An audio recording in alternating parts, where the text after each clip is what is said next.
Gotta be.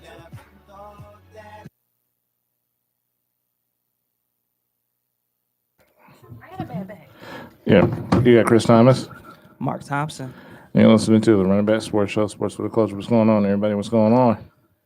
Good. You know, the use. Another beautiful Tuesday here in Philadelphia. You know how that goes. I'm just gonna let you guys know right now. I've been up since 7:45 this morning. I had a doctor's appointment where I had to get blood, so you guys are gonna have to carry the load. It's all good, bro. I think I know how to get you going. All right, I think you'll be okay. No worries here. it's all good. Listen, just pretend it's the NBA Finals and Nah, you're good, yo. you're KD and Carm and Steph, and I'm Klay Thompson, just chilling on the. Or I can just be Joel and Carm be Ben. That's a solid one. All right, cool. All right. Anywho, what's going on? How was your weekend? I forgot what I did this weekend. Yeah. Yeah. You had that much fun, party animal? No, I didn't. Wait, now I remember. No, nothing. Just chilled. Hung out with my folks this weekend. Right. I feel like I did something else. No, I didn't. Then Sunday, I just stayed at home and watched the games. Mm-hmm. Red Zone was free this past weekend on YouTube TV. So Nice. and since the Eagles didn't play until Monday night, I'm like, all right, cool. So I just got Red Zone on all day.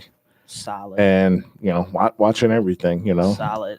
How much is Red Zone? Last time I thought I saw like $70-something for it. Yeah, something like that. Crazy like that. Yeah, but somebody's paying it because I think that is absurd. Yeah, because all you really need is YouTube. I'm not even YouTube. I'm sorry, Twitter. Yeah. And you can get. It might not be exactly when they score the touchdown, but definitely within 5 minutes of any spectacular touchdown. Yeah. Well, no, it was good because I got the opportunity to see pretty much Jason Peters get put through an entire blender on Myles Garrett, 4.5 sacks on Justin Fields. What do you expect? Oh man, the Chicago Bears gave up more sacks than they had total yards on offense. That's disgusting. Yeah. Sheesh. So the Steelers got worked. Of course. Yeah. Some teams are still undefeated, like Carolina, which is freaking crazy. Yeah. Definitely. Yeah. If you would have told me that Carolina would be undefeated right now in week 3, that would be crazy. Absolutely crazy. And the Seahawks 1-2. Yeah. So it's definitely a lot to cover this week. Hey, I did have Carolina as a playoff team, and you did? I did. My hot take was the Seattle Seahawks will finish last in the NFC West. You did. So far, so good. Yeah, can't complain. Yeah, but the one thing I didn't see coming was don't let the score fool you. But the Rams, they worked the Bucks. Oh yeah, they definitely did. Yeah, don't let that. Oh, they don't lost by 10. Don't let that score fool you. Yeah, it was a lot. It wasn't as close as the score indicated. For sure. Yeah. So with you, Carm, how are you? Yeah, welcome back. Feeling healthy? I'm fine. Mark took my seat, so I'm feeling salty about that because I have a bad back and Mark is in my seat. So, that's kind of throwing off my running back mojo right now. Oh, my God. But besides, I had a great weekend. My niece turned 3. Her birthday was on Friday, so that was a joyous occasion. Her party was Saturday. She was Frozen themed, and she was a little princess, and she was so cute and adorable. And I bought her a bouncy house for the party. And she loved it, and she was playing with her little friends and cousins. So that made me happy to be with my baby. And yeah, that's about what I pretty much did. I just chilled and just celebrated my niece and with my fam, and that's it. I'll check you out, Carm. I see you doing your thing. Did you get in there? Carm? No, I did not. Nah. It's made just for the kitties. Nah. It's a kitty-sized bouncy house. Oh, like a real small. Yeah, it was like literally a kitty-sized bouncy house. Okay, so you couldn't have gone in there. No, I mean I could have, but I'm not trying to break it. I mean I bought it for. You probably couldn't get in there anyway with the bad back, right? No, I really couldn't have. My back really is bad. So yeah. But I had a good weekend, just trying to get back on my fitness. Good. Solid. Welcome back. Because you definitely was doing your thing on the socials with your fitness. Yeah, I'm still doing it. I just haven't been posting, but I still am on it. Shout out to my trainer, Gainesville 215. You want to get yourself in order, ladies, follow him. Okay, he'll personal train you for a reasonable price. All right, that's a nice little plug there. Gotta charge him next time. I know, right? We can't be giving out stuff for free no more. Yeah, nope. Thanks. Gotta run them pockets for that promo. Yeah. But anywho, my weekend was cool. It was chill. Just had some Just chilled out, relaxed. My sister did her 3rd annual Women with Wisdoms workshop event at Linwood Park in Ardmore. It was great. She had a number of vendors. It was about 20 Black-owned women vendors out there. So it was pretty awesome. Dope. And then there was a last-minute addition to one of the vendors. It was a food vendor by the name of Mark's Mac, a.k.a. your boy. I was out there. I was out there selling macaroni and cheese. And then for my bacon lovers, had a bacon as a topping for an extra $2. So let's just say I made 3 trays of macaroni and cheese, and all 3 of those bad boys got wiped out fast. So your boy might be onto something with Mark's Mac. So definitely let me know if y'all trying to get some mac and cheese. I'll take care of y'all for y'all catered events or anything like that. We'll discuss those things. So with that being said, let's go on and discuss last night, because last night was an absolute beatdown. The Philadelphia Eagles got completely mollywopped by the Dallas Cowboys last night. It was rough. What was that final score again? 21-41. 21-41. We got dubbed. We had to get off the sticks. One of the things that was just absolutely crazy to me is a part of me still has a little bit of hope in this team, because right now I just feel like Nick Sirianni is just completely overthinking himself whatsoever. For the past 2 weeks, this team has not even looked remotely close or as prepared as they did week 1 against the Atlanta Falcons. Like, I get it. Atlanta, we heard, is a very bad team. You can see it in their record. But the Eagles, just like with the eye test in general, have not played even close. They haven't gotten the same people involved. They haven't even stuck to the running game at all. They went from 30 carries in week 1 to 29 carries in week 2 to, I think, a whopping 14 carries. It was something really dramatic, to the point where it just looked as if when we were down, when the Eagles had a chance to establish the running game, they wanted to play Dallas style football. And that's really, at the end of the day, which resulted in us losing. We had Jalen Hurts throw 2 interceptions. That first one, we argued a bit on Twitter. You said it was an underthrown ball. Me personally, I feel like that was Jalen Reagor once again getting pushed off his route, because we saw it the week before. And I wouldn't be shocked if teams were actually looking like, hey, if we can push this guy off his route a little bit, that can disrupt things. So that's how I kind of viewed that one. Others say the ball wasn't placed very well, as Chris alluded to on Twitter. But I didn't allude to it. I actually said it. Nah. I that's just how I feel. But to each his own. Jalen Hurts threw 2 interceptions. One was for a pick 6. I just feel, once again, Nick Sirianni wasn't prepared. I just feel like the Eagles do not have an identity, like, at all. The defense actually got smoked for the first time, which, I mean, it was bound to happen at some point, but I wasn't expecting this. You went from maybe putting up 13 points per game to 41 quick, fast, and in a hurry. I mean, before I could even get settled into eating my food last night, Dallas had already scored. And I'm like, all right, what's going on here? And then the fact that you just completely abandon the running game when you have an opportunity to establish it, start some balance, but they just wanted to keep winging it with Hurts, and it just wasn't good football at all. But I still think there's a little bit of hope. I don't know why, not like hope, but I still think they can be okay if somehow we can rechannel or bottle up that energy we saw from week 1 against Atlanta. But I don't know why. I just feel like 17 games seems like so much more to me. Even though it's 1 additional game, it just seems like there's a little bit more room for improvement. Like, ever since they cut down the preseason, we know, like, these first 4 games now in the NFL are kind of extensions of the preseason, where we're learning more about our teams. You'll still have the crazy injuries that come out of nowhere, just like you would see in the preseason. So now it's like, once September is over and we get more into October, that's where these teams will look more polished. And as of right now, I just don't know what's going to happen with the Eagles. Like, they might really, there's a chance they could really be as bad as people really thought they were going to be. Yeah. And guess what? I have to pay for it. Because if they are as bad as what people think, I'm the one who's losing my hair. Oh, hey, we got a place for you to go right down the street, 2203. You know, get that fresh lineup, that fresh mohawk.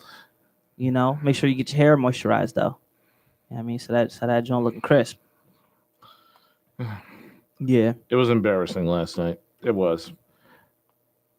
the fact that, Miles Sanders only got the ball on actual running plays 2 times, and and on the 2 times he actually ran it, it was actually effectively won and never went back to it. Still baffles my brain. But we could talk about that. We can talk about, the fact that, once again, our offensive line is decimated with injuries. Jordan Malaya missed the game. Now, Isaac Siamonu is probably going to be missing the rest of the season with a foot injury. He got carted off last night. Yep. Brandon Brooks is already on IR, and then Landon Dickinson was limping after the game as well. So the offensive line is looking relatively familiar. Yeah, in terms of injuries.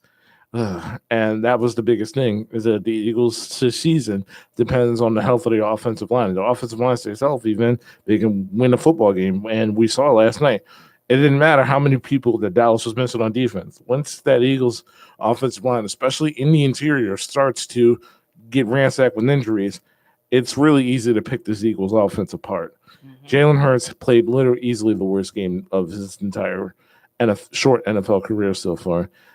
He looked completely uncomfortable. Mm-hmm.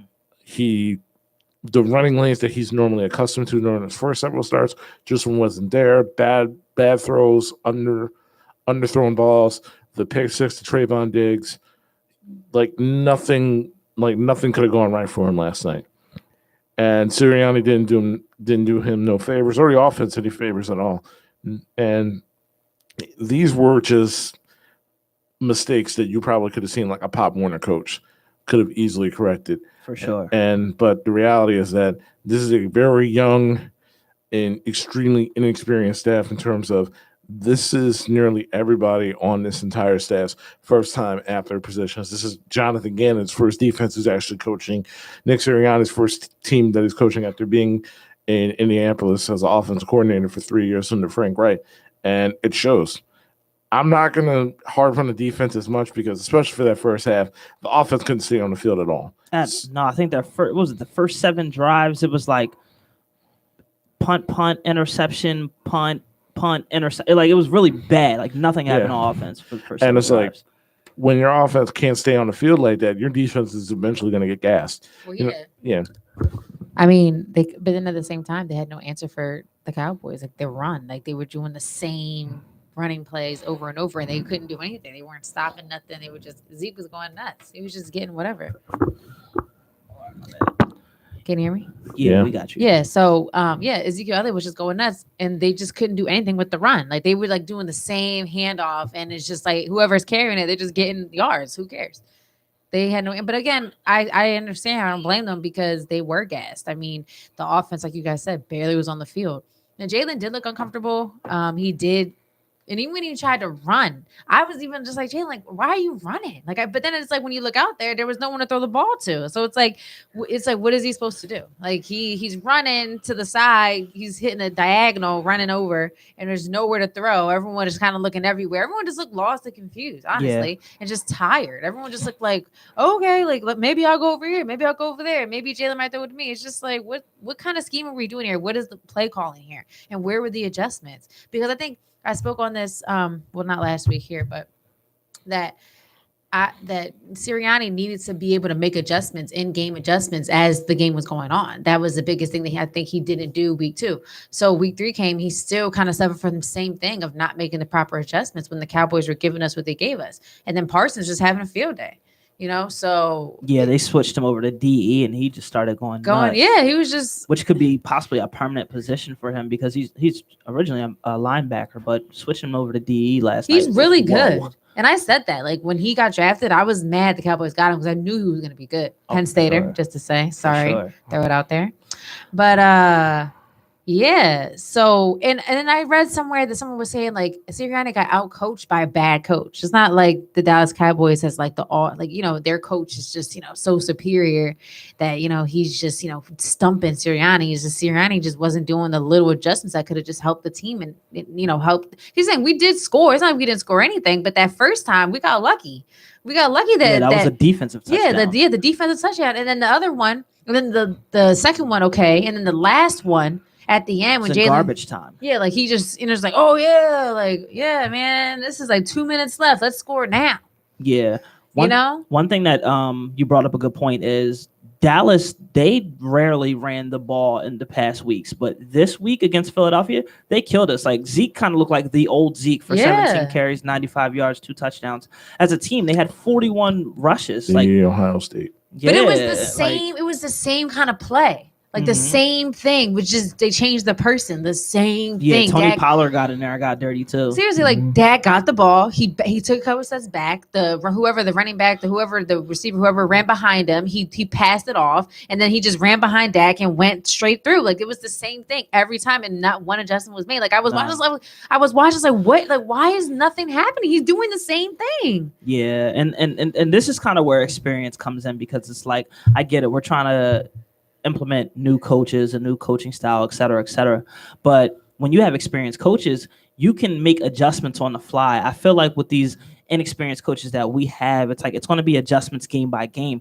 but it's like by the time you make these adjustments, you're not even playing the same team, so it's like you're adjusting for the team that you just played against last week, then this brand new team is going to do something completely different, so it's like you're always going to be playing catch up. Right. I can't wait for Miles Sanders only to get 3 touches this week against the Chiefs. Yo, that's disgusting. And to think, I was trying to trade for Miles Sanders for my fantasy football. And here's the thing. Miles Sanders has 6 carries over the last 6 quarters. That's terrible. Crazy. But when he got the ball, that was like a flash of light for the team when he got the ball. When he was running, he made those 2 good runs. Yeah. But maybe it was just kind of a flash of light because everything else is so bad. But still. Whether you believe Miles Sanders is a top 10 running back or not, okay, that's cool. That's objective. But we can't deny the fact that he is easily one of the most underutilized offensive talents throughout the entire football league. Oh, that's hands down. And the thing is that it's not even. I'll go back to the running game to a point. But here's the thing: Brandon Graham's absence was clearly shown last night because what you're left with is Derek Barnett, who is literally on trying to continue. This is his last shot because this is his last year in this deal to try to stay on the team. He did absolutely nothing. He got penalties. Those penalties. Penalty machine. Again and again. Like, he's gotten again? Yeah, and you saw Sirianni mouth like it's him again. It's always the guy had more. The guy has more career penalties than he does have sacks. That's disgusting. Josh Sweat, who you just paid $40 million over the next 3 years, starting next year, he had a sack, but other than that, we were able to get the Dak 4 times. Of course, some of those, but those were all, but it wasn't on a. But by the time we got to him, the game was already out of hands. So it was sporadic sacks. And Ryan Kerrigan, who has played 43% of the snaps, and we've shown absolutely nothing from him. Duh. We saw that when we went to the camp. I'm like, yo, Chris, who's that guy? You mean, I don't know, former Pro Bowler Ryan Kerrigan? I'm like, yo, he stinks, bro. He should not be on the team. Yeah. And here we go. It's crazy. Yeah, but overall, defense, this is once again another week with no turnovers. Mm-hmm. So then this is beginning to be a continuing glaring issue. Now, Kevon Wallace is out, so we're already thin at safety. Yeah. So we already lost another one as well. It's so crazy. It just year after year after year, it sounds like we're continuously struggling with the same things. Secondary, we don't have any linebackers, and our offensive line is injured. It's been the same story. Since 2016? We're going on 6 years of the same story every single year. Okay, maybe our wide receivers aren't as much as in question in years past, but man, I tell you, quarterback, offensive line, no linebackers, and secondary. That's just been the Eagles. That's actually, it's rather pathetic. I'm just to go back to about the rushing attack that the Eagles had. It was actually 12 carries. I apologize. I gave them 2 more. So Miles Sanders only had 2 carries for 27 yards. The wildest thing, I saw a stat on Twitter where Miles Sanders leads the league in yards per carry when he gets the ball on first down. It's like 8.7, and it's like, wait a minute, and we still don't give him the ball. Like it just doesn't. It's 2 years in a row. It's almost like we're seeing the same thing all over again. And here's the thing: historically, over the last 20 years, going back to Andy Reid, the Eagles are the best when they run the football. Yes, that's why I don't understand. Even when as much success Andy Reid has had here, it bothers me how much the run pass ratio just isn't nearly as balanced as it needs to be. Facts. That we had Andy Reid, Ryan Westbrook, Correll Buckhalter, Deuce Staley. And you had a 3-headed monster. 3-headed monster. Don't forget about that. Yeah. And you continue to let McNabb drop back and throw the top pace to James Thrasher and Freddie Mitchell. Yeah. Even going back to, I think the only time where I was actually okay in terms of really rarely complain about in terms of running the football is probably Chip Kelly. Yeah, no, because he used McCoy a lot. Yeah, he used McCoy when he was here. And even when he stupidly traded McCoy, he tried to use DeMarco Murray, but he used him. It was terrible. Yeah, but he didn't use him properly. Even Doug Peterson, I'm like, okay, you had run the football. Yeah. Then if you're not going to run the football, you can look at it like this. Even though Andy didn't technically run the football a ton, he still threw screens with Brian Westbrook. So he still had Brian Westbrook involved. We barely do that with Miles Sanders. Like, he's electrifying when he gets in the open field, but we don't see that. Mm-hmm. You have three guys who can easily excel in like the screen game when Gainwell, Sanders, and Boston Scott, and we don't use it. No. I don't understand. It's like, I don't get why. I understand because it's the passing league and everybody wants those big flash numbers, but in the end, just run the football. Right. The way that the Philadelphia Eagles should be running their offense should be kind of similar to how Baltimore's running their offense with Lamar Jackson, but we're not seeing it at all. And we have way more weapons than Baltimore. So just imagine that.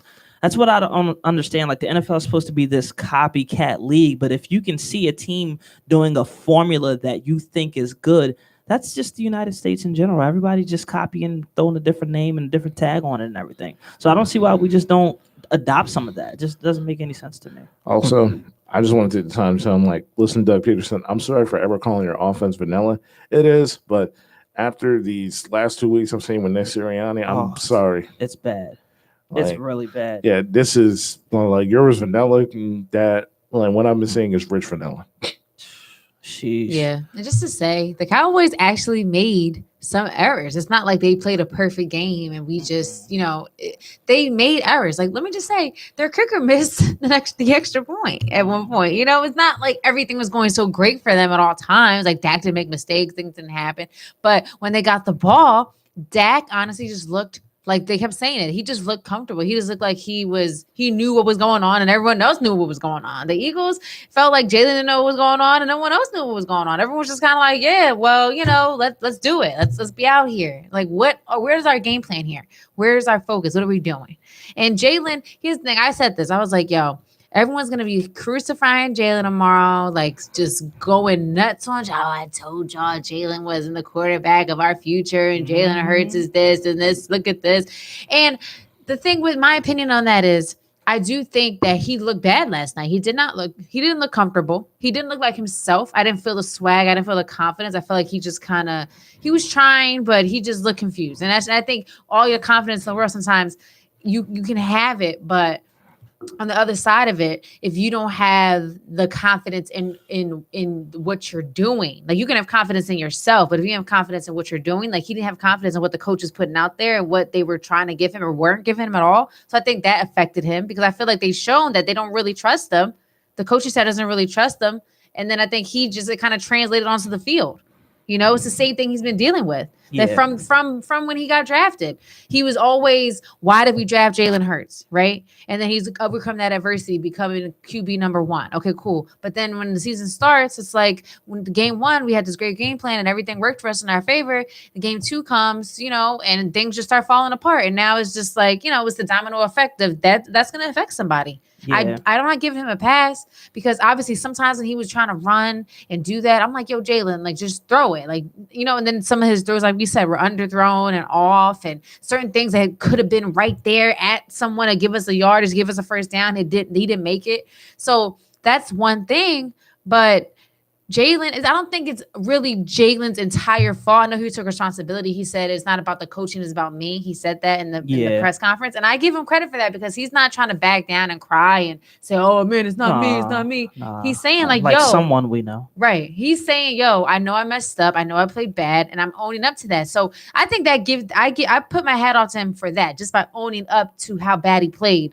But I think the coaching staff, like we said, has not done him any favors, and just the lack of adjustments. He can only do so much because there's another side of the football he has nothing to do with. Yeah. So, it's not really people, but they want to scapegoat him. Like, it's him. He's young. He's not our future, blah, blah, blah. But it's like, you got to give him the tools to succeed. Sounds like another quarterback I know. Yeah, no, that's true. Another thing that's kind of, I guess, in these past 2 games where Sirianni put Jalen Hurts in these situations is it's his flaws kind of really came out because, like, okay, on that one that we debated about, okay, I feel like that was Rager who was off on his routes, but he has shown some times where he's thrown some balls like a little bit off, maybe behind the receivers, maybe a little bit in front of them. They haven't thrown anything down the middle yet, and he's still only he's only doing like one read and taking off. So those were some of the like things that were against him coming into the league. Like, he dealt with that at Alabama, he dealt with that at Oklahoma. So I mean, those are still some of the things because I was watching it last night at the clubby, and I feel like every time I looked up, he was running. Yeah, that's how I felt. That's also I was just run. running. I'm like, bro, what is happening here? Yeah, like he was just running last night. Yeah, like running where you for going? his life. Like Jalen, where are you going? And that had me thinking like, all right, he's really probably just going through like his one read and gone, which is like, yeah. But the O-line wasn't holding up though. Like he was getting knocked down. Like he was getting hit, and then when he would be in the pocket, I could tell he was looking around, and then he just feels the pressure and he's gone. And he just his first reaction is what he's known to do, which is to run. So he starts to run. But say it's like not comparing him to the GOAT, but say it's like a Tom Brady type situation. He starts to feel the pressure come into him, whatever. So he might take like a couple of steps, like to the other side, or like he'll back up more, or whatever, go forward.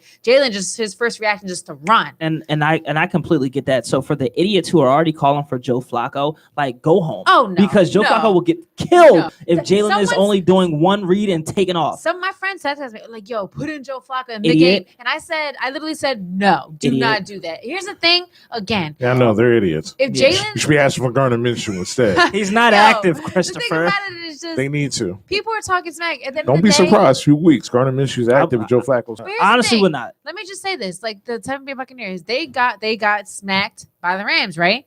But obviously, Tom is the GOAT. But even with the Bills, and the Bills lost to the Steelers, I'm sure Bills fans like, yeah, put in the second string QB because they lost that game against the Steelers. Should have won that. Like no one's calling for that. But of course, over here in Philly, as soon as he's making a mistake mid-game, take him out and put in Flacco. Like no.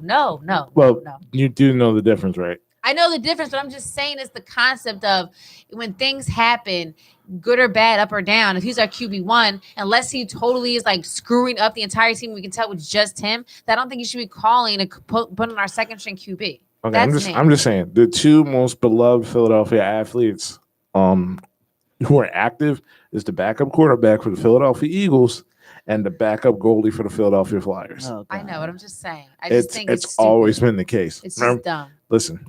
I remember when we were younger and Donovan McNabb got injured and AJ Feely. Don't forget some bench player on the Sixers. Yeah, it's always that they just fall in love.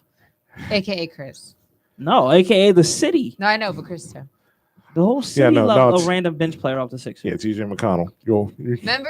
I mean, that man does have a game winner. What's that guy's name? The older guy that played for the Sixers, and you were like, "Yeah, put him in." Oh, Anthony Tolliver. Yeah. Chris is going nuts about Anthony Tolliver at the game. I'm like, Chris, like he's like, "Yeah, man, put him in." I'm like, okay. All I'm saying is that if you're gonna play the entire bench, where's my man's at? Right. Yeah. I mean, he ain't gonna get no minute. Listen, it's the Orlando Magic. We all know Anthony Tolliver's not in the rotation. Yeah. Put him in there. Get my man some burn.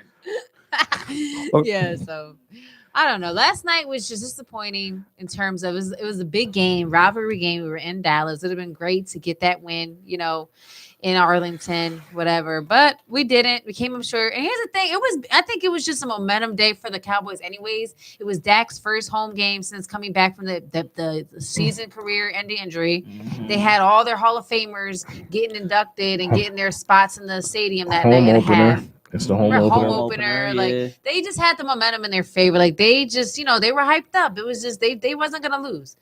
Yeah. So I think the Eagles had like the stacks against them from the beginning, just for the state of where the game was. Yeah, it'd have been a great moment to kill them because it's like, this is a big night for them. Yeah. But Dak coming back, first game, I just feel like it just, it just kind of was written. Like, Dak was losing that game. Nah. I still put that loss on Sirianni because Dallas, they did look really good overall. I mean, they went 4 or 5 for the red zone. Didn't they look good? Like I was like, they're looking all right. They look solid. And everyone's like, everyone's losing right now in the NFC East. The Cowboys, man, it's their time. Take it, Cow. I'm like, it was a big whooping. Like Dallas had the ball for basically 35 minutes. The whole to the Eagles, game. 25. They had 27 first downs to the Eagles 12. Like it was just really bad. It was just really a big disparity. I mean, our 64 rushing yards to their 160. Like it's just like across the board, Dallas looked way more prepared than Philadelphia has. Michael since Vick week would have one. never let this happen. Nah, Kevin Cobb wouldn't either. You know, nobody. McNabb- Shut up. Coy Detmer, Ty McNabb- Detmer. McNabb would have never let this happen. Nah, McNabb would never let this happen. Christopher All the more reason Silencio, why por I feel favor. like McNabb, I've said this once, I'll say it again. McNabb needs so much more love as one of the all-time greats for Philadelphia Eagles quarterbacks because we have not had a stable quarterback since Donovan McNabb. Like at all. It's been a freaking dumpster fire. It's been a bleep show. It's just been terrible. Dumpster fire. Yeah, it's been terrible. That's Mark's favorite word. He loves dumpster fire. Well, we all know how bad a dumpster fire is. Like, not only is it just aesthetically a mess, it smells terrible. They should have kept Nick Foles. Come on, don't do that, man. I'm talking about back in 2013. Big D. Nick. Oh, what, like the first time? Yeah. Before they sent them to the Rams? Yeah. Big D. Nick, I don't know. Man. Bring him in. He'll save We the day. replaced him with Sam Bradford. Man, what a time. It's been a freaking revolving Yo, remember door. when Mark Sanchez played for the team? No. Remember that? Nope. No. Nope. I don't even want to remember. Wow. Nope. Mark Sanchez. Remember when Tim Tebow was here? No. I've never heard of anything such thing, no. We've honestly, we talk about the QB conversation. We have had a lot of like just Wild random QB quarterbacks. experiments. Like, yeah, man, let's get Mark Sanchez in this John. Right. Sam Woo. Bradford. Let's Woo. just let's just do it. Woo. That's how that's Philly's way. Let's just do it. Why not? At this point, I just feel like they're in it for the headlines. I don't think they just really to keep care. us in the media. They don't as, care like, about the as, like, team the anymore. Laughing stock. Like, Hashtag. yeah. I don't think they care about the team anymore. But you know what? Again, Mark Sanchez. Weird times. Hashtag Sanchez. Nah, see, that's what I'm saying. Like, but again, it's terrible. we're talking about QBs. Like Mark said, I agree. I don't think that we can hang this loss on Jalen solely. Obviously, No, of course not. It's automatic. I just unprepared whatsoever. I don't know what happened from week 1 to the next 2 weeks. Like at this point, I don't know. I feel like their next win might be Detroit, maybe. Yeah. And that's maybe. Yeah, this was their first 3 weeks was their opportunities to try to get off on a good start. Oh, that's so because dumb. now you got Kansas City coming in. Then after that, And you got Carolina. doggone well, Mahomes put up 550 passing yards on us. I would not be Then shocked. after that, you got Carolina. Who's- Then you got Tampa Tom coming in. Then you got to go to Oakland. Raiders. I meant Las Vegas to go to. Yeah. Yeah, it is And- about, and it is the- about, that's crazy. it is about to get bull and shoe ugly. Oh, it's about to be real bad because Mahomes is going to spank us because they're due for a win after losing. Then back. right, back to back, and they're 1-2. When's the last time the Chiefs lost back-to-back games? Like what? And then the Panthers are surprisingly 3-0. Chris called it, of course he did. Tampa Tom is going to have to get ready to go off since they just lost, so I'm sure they'll have the momentum. Raiders are currently undefeated. Like we'll be lucky if we can beat the Lions. And that's on Halloween, so October is going to be looking real spooky, especially for an Eagles fan. Oh, we should watch that game with Kai. Kai doesn't care. I was watching a game last night with Kai. He was just so excited, like to see the Eagles lose too. Like it was great. It's like he just loves seeing the Eagles lose, and he was like, even when you guys face us, like it's going to be excited to see us lose. He's just different when it comes to football. He's different. It's weird. He's still a good guy, but Love it. 0-17. Yeah, this is just I don't know. It's not feeling too good, It's just I don't know. When I saw the schedule, I was like, dang, man. Probably gotta have the Chiefs next. Don't worry. So what if the Eagles are 1-2 and just got blown out by Dallas? So what if Ben Simmons doesn't want to come back? So what if the Phillies are going down for a 3-game trip? But pretty much we'll decide whether or not the Phillies will get to the playoffs. Sounds about right. So who cares? What else could possibly go wrong? Everything's going to go wrong. Last night I was saying, like, this week coming up, brace yourselves. It could be one of the worst weeks in Philadelphia history for Philadelphia fans because just like you said, all right, so we just got smoked by the Cowboys by a dub, right? So I was saying sometime this week, Sixers trade Ben Simmons for John Wall. No picks, straight swap, right? We don't get no picks, no future, no nothing. We do that, and then the Phillies do a horrible collapse. It can potentially be very, very bad this week in Philadelphia. Like, no more sports fans. Like, none. It could be really bad. Here's a funny thing. I just want to point this It's out to all the good. viewers. Nothing though. can hurt me anymore. Listen, I know. I want to put Same. this out for all the viewers. All of us are wearing black today, and it wasn't planned. Oh, I mean, this is my Eagles attire. But it wasn't It's my planned fall though. This is attire. not planned. We're wearing black. Oh, yeah. We're just kind of like Right. Chris usually wears some kind of some like Justin character, or like Fields. some kind of sports shirt. Yeah. But Chris is just in black, and I'm in black.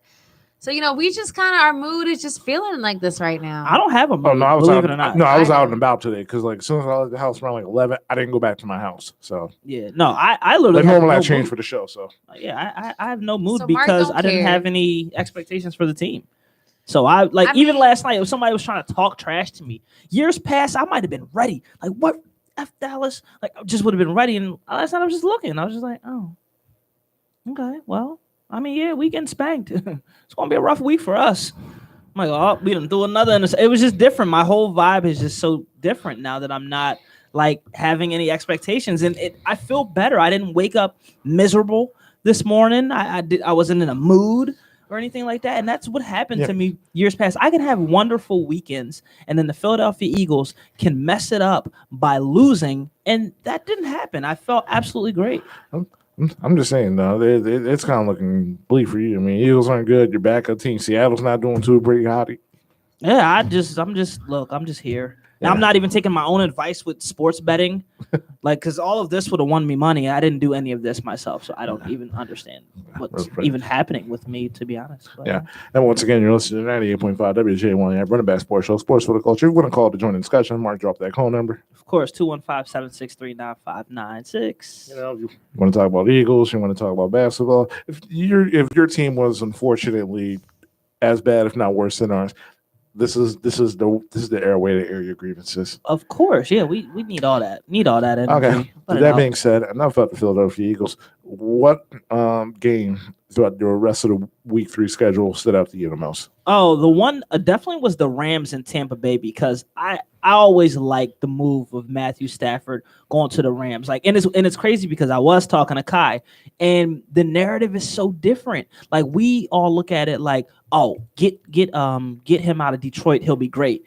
But the narrative in Detroit was he was terrible for them, and he's the reason that they were so bad. So I'm like, wait, what? Really? That was the narrative? Like, are they blind? Like, they don't really know what it's like for football. Like, they can't recognize talent when they see it. So just continuing to see Matthew Stafford play absolutely great since leaving Detroit has been awesome. And then not only that, going ahead and beating the defending Super Bowl champions and just out-dueling Tom Brady, I thought that was really cool. I like that. That was a big win. Carm? I like the Mahomes and Herbert matchup. I've been talked about this. I like Herbert. I think he's a stud. So to see him kind of go toe to toe with Mahomes, who is, obviously Mahomes. So I thought that was a good game to watch. And also too, the Packers, your Packers, Chris. I just like to see. It was kind of like that GOAT thing when Tom had the ball that the other week and it was like a minute left. It's like it's too much time. And then when Aaron Rodgers had the ball with like a minute left, like it's too much time. And they always just prove 37 seconds. 37 seconds. Oh yeah. And it's like, yo, that's too much time. And then he went ahead and just did it and they won. It's just kind of like, wow. It's kind of like those things I know are kind of getting to the point where in a couple seasons, we're not going to see things like that are so automatic. It's always going to be kind of like the question mark on games like, 37 seconds is probably done. But when it comes to like Aaron Rodgers, Tom Brady, like it ain't over. So never over. Right. So I think that it's kind of, I'm starting to appreciate these moments as they're coming because I know that they're going to be coming to a close, in the nearer future. Not saying next year, this year, but you know what I mean? Like in the near future, they're not going to be so constant. And to be honest, I feel like those are the last 2 quarterbacks who can actually do that. Now that That's Drew what I'm Brees is saying. gone, I feel like with the all confidence, like there's some who can, No doubt. but for sure, like if you give Aaron Rodgers or Tom Brady a minute, they can drive the field. Everybody else, like, oh, he could, but it's for sure. It's the last of their era, though. It's the those last 2 of their era, for you know sure. what I mean? And then my dumb behind, I didn't start Herbert because he gave me nothing the past 2 weeks. Then he finally goes off for 4 touchdowns this weekend, and then Jalen Hurts plays mediocre. And I got spanked in my fantasy league. It came down to Amari Cooper and Jalen Hurts, and I got spanked because those 2 did absolutely nothing for me. So now I'm 1-2. Great. I took a thumping. Yeah. Well, because he's a Bad man. Stop it. Listen. So I saw your little Aaron Rodgers Hold on, and hold on, hold Midnight on. Green thingy me jiggy. I'm just saying. Wouldn't that jersey be clean? It would be kind of clean. I'll take it. Yeah. 98.5 WJ1 Yen. Running back sports show, sports for the culture.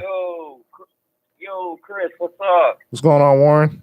hey, Warren. What Not up, much. Warren G? As you can see, I'm also mourning, the loss of my team and the help of my young rookie quarterback who was sent to die. But it's gonna be okay. We're both 1-2. We both have some personnel problems that we need to resolve and work out. And who else to wallow in the sorrow with than my fellow 1-2 buddy over here? Listen. Watching that game. But no, I'm just saying, watching that game. I will say this though. I got really upset on Twitter of all the people saying Jalen Hurts shouldn't never start. I didn't understand that whatsoever. It's like his 5th or 6th game, and they're saying, "Oh, he shouldn't start." Why? He didn't play bad. He threw 2 bad picks, but he didn't play bad. He just got blown out by a better team. It happens. Yeah, I think now we know for sure at this point that I don't think there's any way the Eagles can really touch the Cowboys at this moment. Like we have the weapons, in my opinion. I just don't know for sure about the coaching. I don't know. I need to see something dramatically change. Like, even though we know we're about to lose to the Chiefs, but I need to see at least some fight and at least trying, because Andy is going to come into Philly and just wipe the floor with us. So I need to at least see them try. And Pat Mahomes is going to go insane. But yeah, it's looking real bad over here right now. Mark, For real. funny today. No. Hold on. Warren. Listen. Warren. I saw what you did to my boy Justin Fields. 9 sacks. You starting old behind Jason Peters, 39 years old, doing nothing but stealing money up against Myles Garrett. Why are you trying to sabotage my boy, man? Look, I just want you to buy a record. I want to put this on record. I want Matt Nagy fired. I want Jason Peters to be pensioned and fired and retired. They set that poor black man up for failure. He went behind an abysmal offensive line.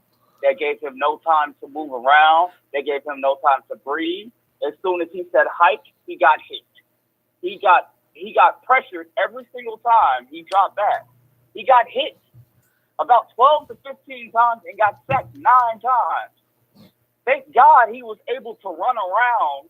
Otherwise, he would have got sacked another 12 times. Like, I watched that game, and I was like, I literally want him fired. Damn. And the crazy part about the whole thing was everybody was like, they sabotaged that young man. That young man was set up for failure. Mm-hmm. They did not want that man to succeed. He got rushed 67 times. That's insane. That's like almost like we were excited for Carson Wentz to play 74 snaps. Imagine getting rushed for 67 snaps. Oh my God, that's so bad. I didn't know they tried to do that to him. And here's the kicker. Like, I think me and Chris had this discussion, I want to say like a year and some change ago, when I was talking about Trubisky's last year, and I was just like, I wasn't really a big fan of it. And I really wasn't a fan of Matt Nagy. And I was just saying, I just hate his play calling. It's abysmal. Like, you running sweet. You're not doing anything that's going to give us a fighting chance on the offensive, side of things. And our defense ranking is going to drop further and further and lower and lower and lower and further because we're going to get blown out. Hold on. Y'all only had 47 total yards on offense? That was a horrible. Chris, you watched that game? Yes. Why? It was on Red Zone. I watched it because my God. Because of obvious, obligations. But no, we're bad over here. That's bad. And they have the gall to say when Matt Nagy is saying that Nick Foles has the same amount of chances of starting on Sunday as Justin Fields and Andy Dalton. I don't know why we still have this man as a coach. Yo, Like, y'all went 1 for 11 on third down. Dang, that's a long day. Well, on the bright side, though, at least your Bulls, y'all got a new big four. That picture look clean.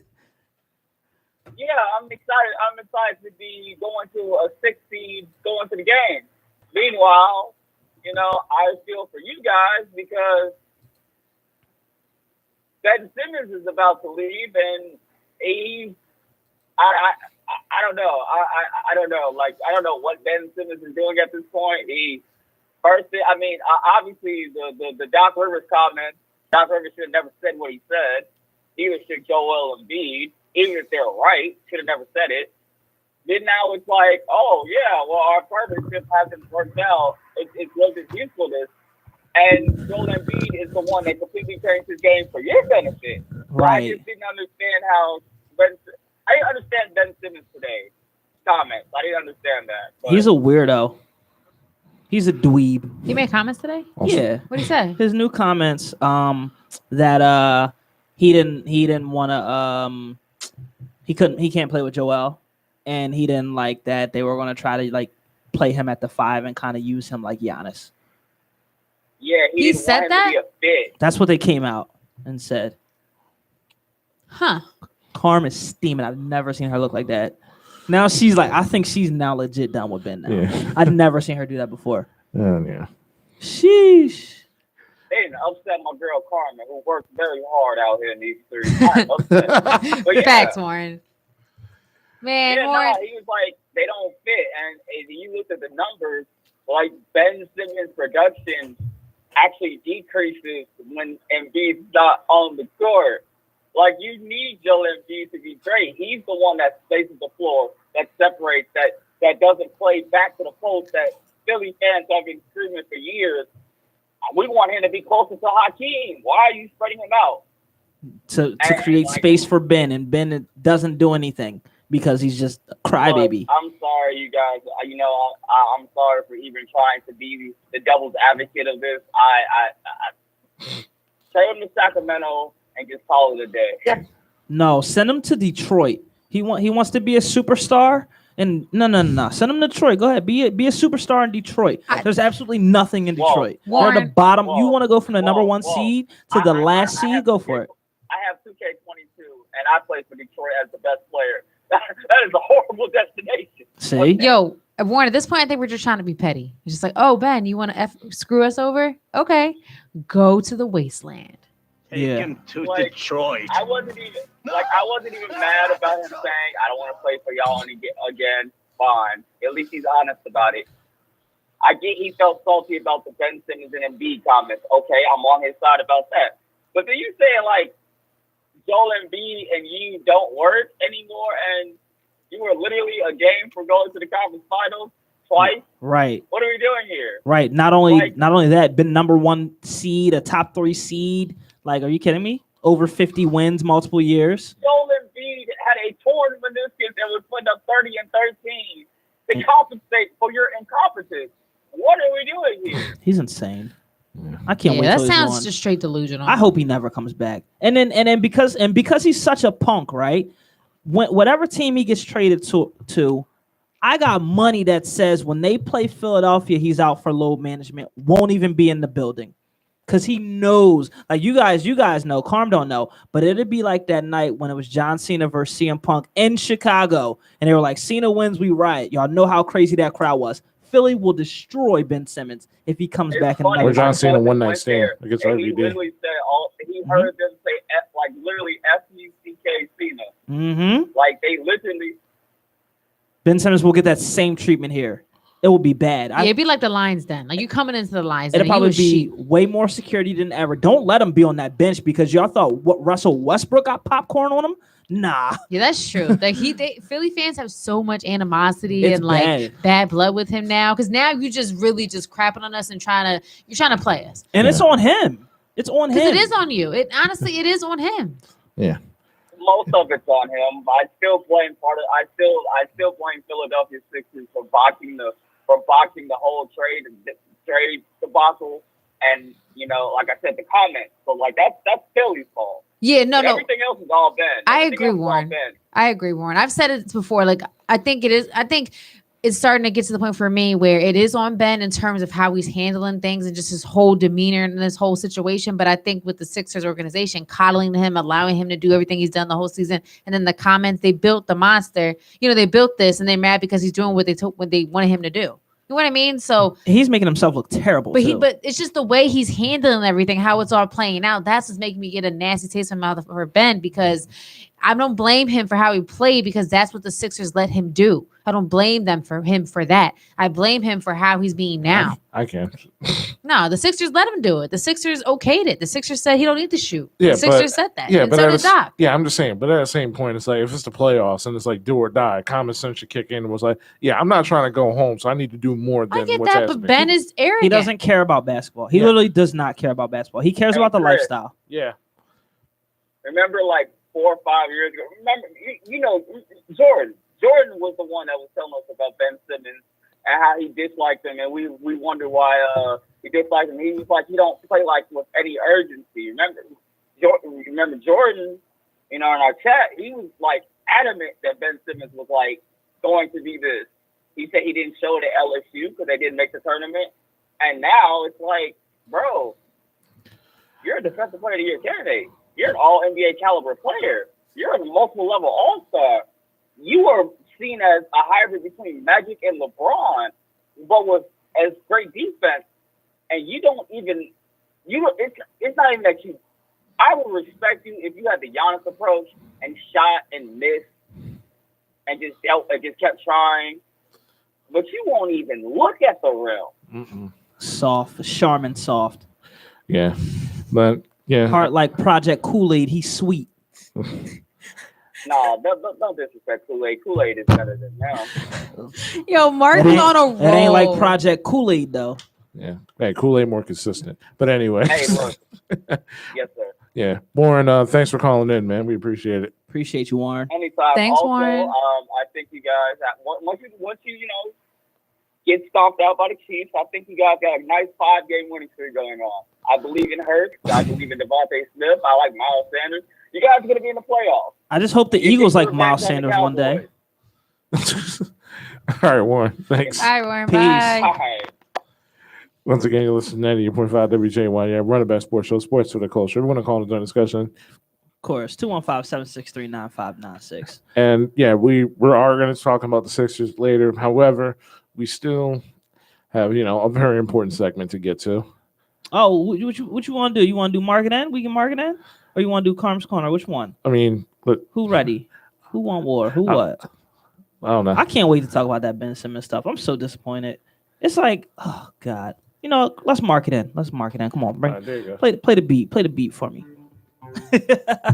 Ladies and gentlemen, you got another installment of Marketing where I can try to get you guys a little bit of money in your pocket. You know what I'm saying? We got the marketing segment, market out segment. So we're going to get started. Last week, came with a couple of dollars. You know what I mean? You know how that goes. So look, these are some games that you're going to need to pay attention to this Sunday. I'm glad you guys are both here because I would love crowd participation. So the first game I want you guys to definitely mark it in is Tennessee versus the New York Jets. All right, the line is 7.5.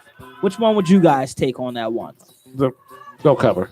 Oh yeah, Tennessee definitely will cover. That's what I'm saying. Mark it in for sure. My second game, all right, I got Indiana at Miami. It's 2.5.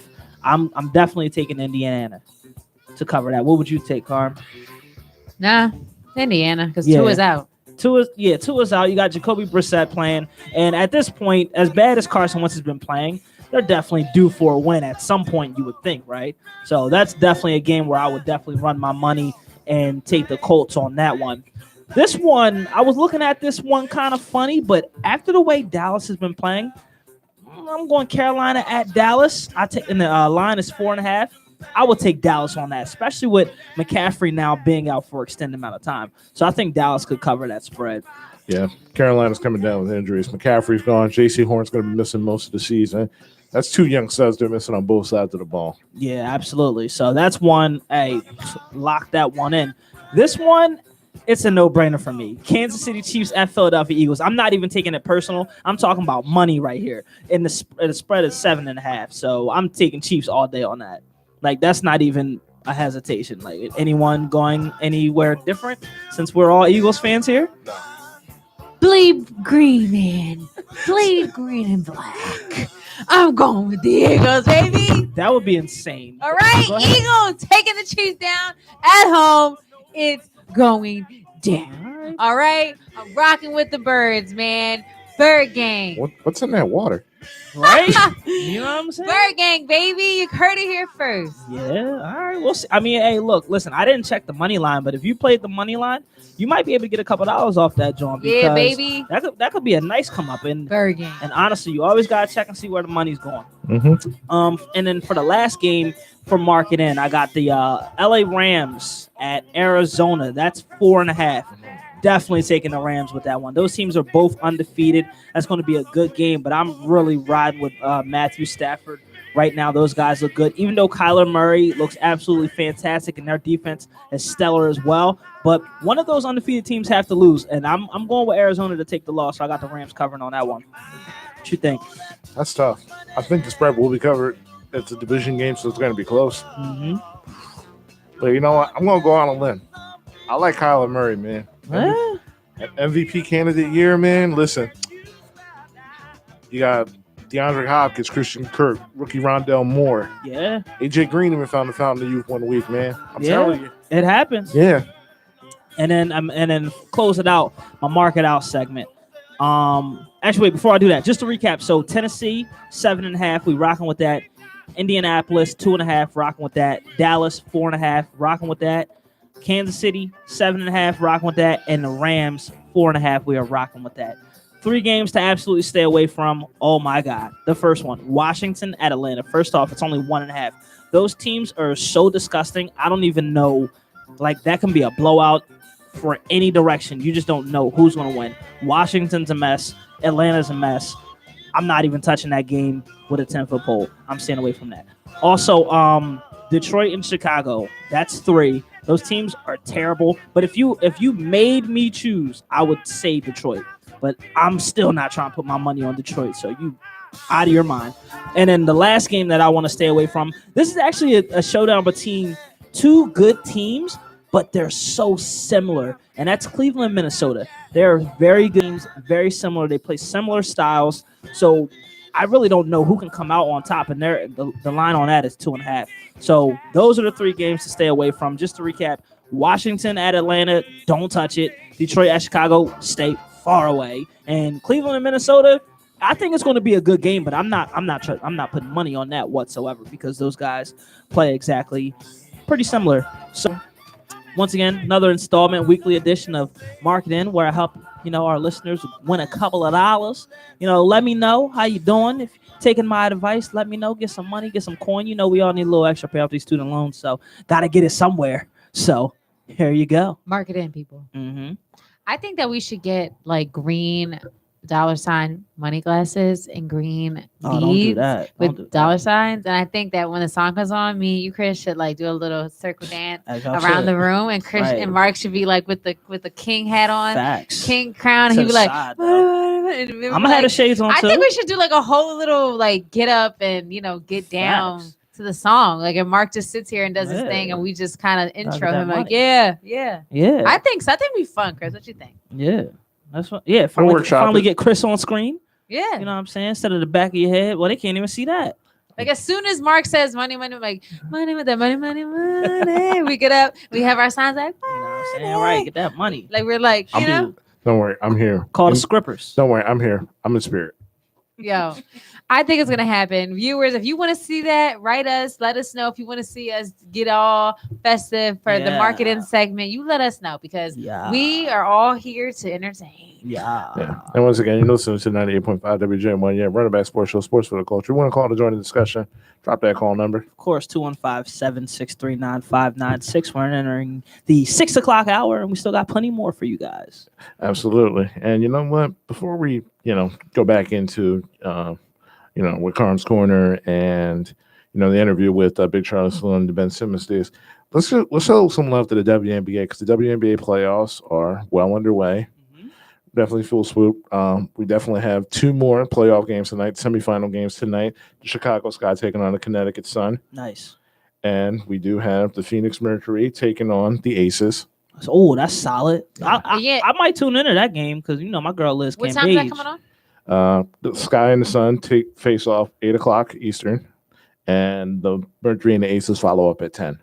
That's going to be a good game. It's crazy because the Mercury just beat the Storm out. When I seen that matchup 85-80 in the semis, I was kind of sad because I was like, damn, I really wanted to see Mercury Storm like in the finals. You know what I mean? I really wanted to see that face off because it's Taurasi, Bird, and I watched that game with the Storm and the Mercury, and I think that the Storm, they were down. Stewie didn't play. Brianna Stewart didn't play. She's been hurt, so she didn't play. That's their all-star. Like, she's big for them. And then obviously Taurasi's playing on a bum ankle. And then we got Brittany Griner going nuts as she always do, Skylar Diggins-Smith. So they got a squad. The Mercury have a squad. They got Taurasi. So that's always. And then Brittany Griner is crazy. They kind of like best of both worlds. They got the shooter, and they got a facilitator on Sky, the shooter in Diana. They got the dunker, rim protector type vibe. Is Liz Cambage healthy? I think she's still out. I don't know if she's playing right now, but I know she was hurt. Because like her and Brittany Griner would be a great matchup because Liz Cambage destroys everybody. So that's why I'm like, hold up, is she healthy? And then Candace Parker is leading the Sky hometown. With her hometown with Vandersloot and that whole squad. So I think that these playoffs have been really good so far. And it was a moment when the Storm played the Mercury because they don't know if Sue Bird is coming back next season. This might be her last season. So, it was emotional. When they did the interview at the end because Diana and Sue Bird, they went to UConn together. They came to the league at the same time, so it's definitely like a big moment. But I hope Sue Bird comes back. I was really kind of upset because just keep it a bean. I just started to kind of get into WNBA the last couple seasons. So I really want to see Sue Bird play another season. Yeah. So what do you got tonight? You got Candace Parker pulling up the upset against, the Connecticut Sky and led by the MVP. Connecticut Sun. Connecticut. I think that the Sun, the way they've been playing and just their roster, I think the Sun is probably going to win. But I think that Candace Parker and them are going to give them a run for their money. Because they've been the number 1 seed all season for a reason. They ain't just 15-1 at home. Right. They ain't just, going to lay down. Got the league MVP on the sides also. Right. So, and then with the Mercury and the Aces, that's going to be an interesting matchup because like if Liz Cambage plays, they still got Asia Wilson. And then their point guard, what's her name? Chelsea Gray. Yeah, Chelsea Gray. So I think that's going to be a really honestly these 2 next matchups. But here's the thing: I think now with this point in the playoff, they're starting the 5-game series, so it's not just one and done for going forward until they get to the finals. So I think for this first game, I think the Mercury probably will take this first game. Yeah. They should, because I feel like they're a little bit more stacked. Liz Cambage, she is back, by the way. She was on safety protocols. Okay, good. So she is back. She returned last week. I'm excited. I'm glad we were talking about this because now I'm really gonna watch tonight. I ain't gonna lie, I had forgot about it, but I'm locked in. I'm trying to see the chicks get it in. Yeah. Tuesday is normally like a busy night. Well, Tuesday's gonna be a busy night for television because you got the Braves in Atlanta. You got the Philly Brave series, down in Atlanta starting at 7. Yeah. Then for me, NXT, starts at 8, and then also you got this playoff game starting at 8. So it's gonna be a lot of channel flipping in my crib tonight. I feel that, bro. Yeah. I feel that. All right, let's talk about it for a second. We might as well get into it. So first, Benjamin got upset. Wait, are we talking NBA now? I'm going into it. I want to talk about it. Can I just say one thing, NFL? Go ahead. Can we just talk about how the kickers in the league right now in the NFL, how the Ravens kicker hit that like record 66 yard, 66 yard to field goal to win the game. Bang that, John. Like 66 yard. That's after the logo. Yeah. It was crazy. His name is the GOAT, formerly known as Justin Tucker. Yep. Like that was a crazy kick, y'all. Smoked that joint. And 66 yards. That is far. the crazy thing is, and I'm watching it right now. The crazy thing is, they make these kind of kicks all the time in practice, but it's like different with the pressure on, and you got hundreds and thousands of people in there. He banged that joint with no problem. Right, and that was the long. I It's mean, the banged on longest. the goalpost. So Yeah, it's the longest kick in In NFL NFL history. history. Yeah. So that's for the as long as the NFL's been around. That's crazy. yeah, Hey, and it was funny because it did hit the goalpost too. And it was funny because it was a 68-yard attempt earlier that day in the Jaguars Cardinals game. The Cardinals kicker tried to make it 68 yards. However, Agnew was able to return it for 109 yards for the longest play. He missed it, and that was the longest return. Yeah, in NFL history, 109 yards. Jaguars. Yeah, that was crazy too. So it's kind of crazy how one makes it and wins the game, the other one misses it, and the other team breaks the record too. Yeah. Yep, that's crazy. So that was just that was insane. dope. Don't you guys love the NFL season? Yeah, I mean, it's cool. honestly, I've I'm been starting locked to in. embrace it more because so many crazy moments have been happening. You know, just looking at the highlights and different things, even when you watch the games. And it is so true what you talked about when we all talked about the Bucks and the Rams, Yeah. Mhm. saying that the score doesn't necessarily equal like how the game really went. Mhm. And that obviously you can say that across the board with sports, like with basketball, you can look at the score and be like, yo, that game was totally not what that score said. But the NFL, it's just so like things can just happen. It's like, oh, I wasn't expecting that. Mm-hmm. Mhm. Yeah, you just never know. Like we always say, like we know the sure things in the NBA. We know the sure things. NFL, a little bit more unpredictable. You never know on any given Sunday. I was not even trying to use those play on words, but that is legit. You never know on any given Sunday. Seeing on TV any given Sunday, win the Mhm. Super Bowl and drive off in a Honda. Okay, Kanye. Okay, easy. But yeah, so I just wanted to just talk about some of the crazy moments that have happened this past week in the NFL That's right. because a lot of things have gone down. Hashtag Rogers to Philly. Let's start it up, yo. You start it Aaron- up, I'll follow up. Yeah. Bro. Aaron, is his last middle name George? Are they gonna give him 100% control like Tom Brady? They need to. They need to. I don't know. Yeah, Green Bay's about to lose Listen. everything because they don't want to. Yeah. All I'm saying is this. Listen, if they do as bad as a lot of people think, let's just say they win like 4 games again. I don't see how they're making it. He shouldn't. Because here's the thing.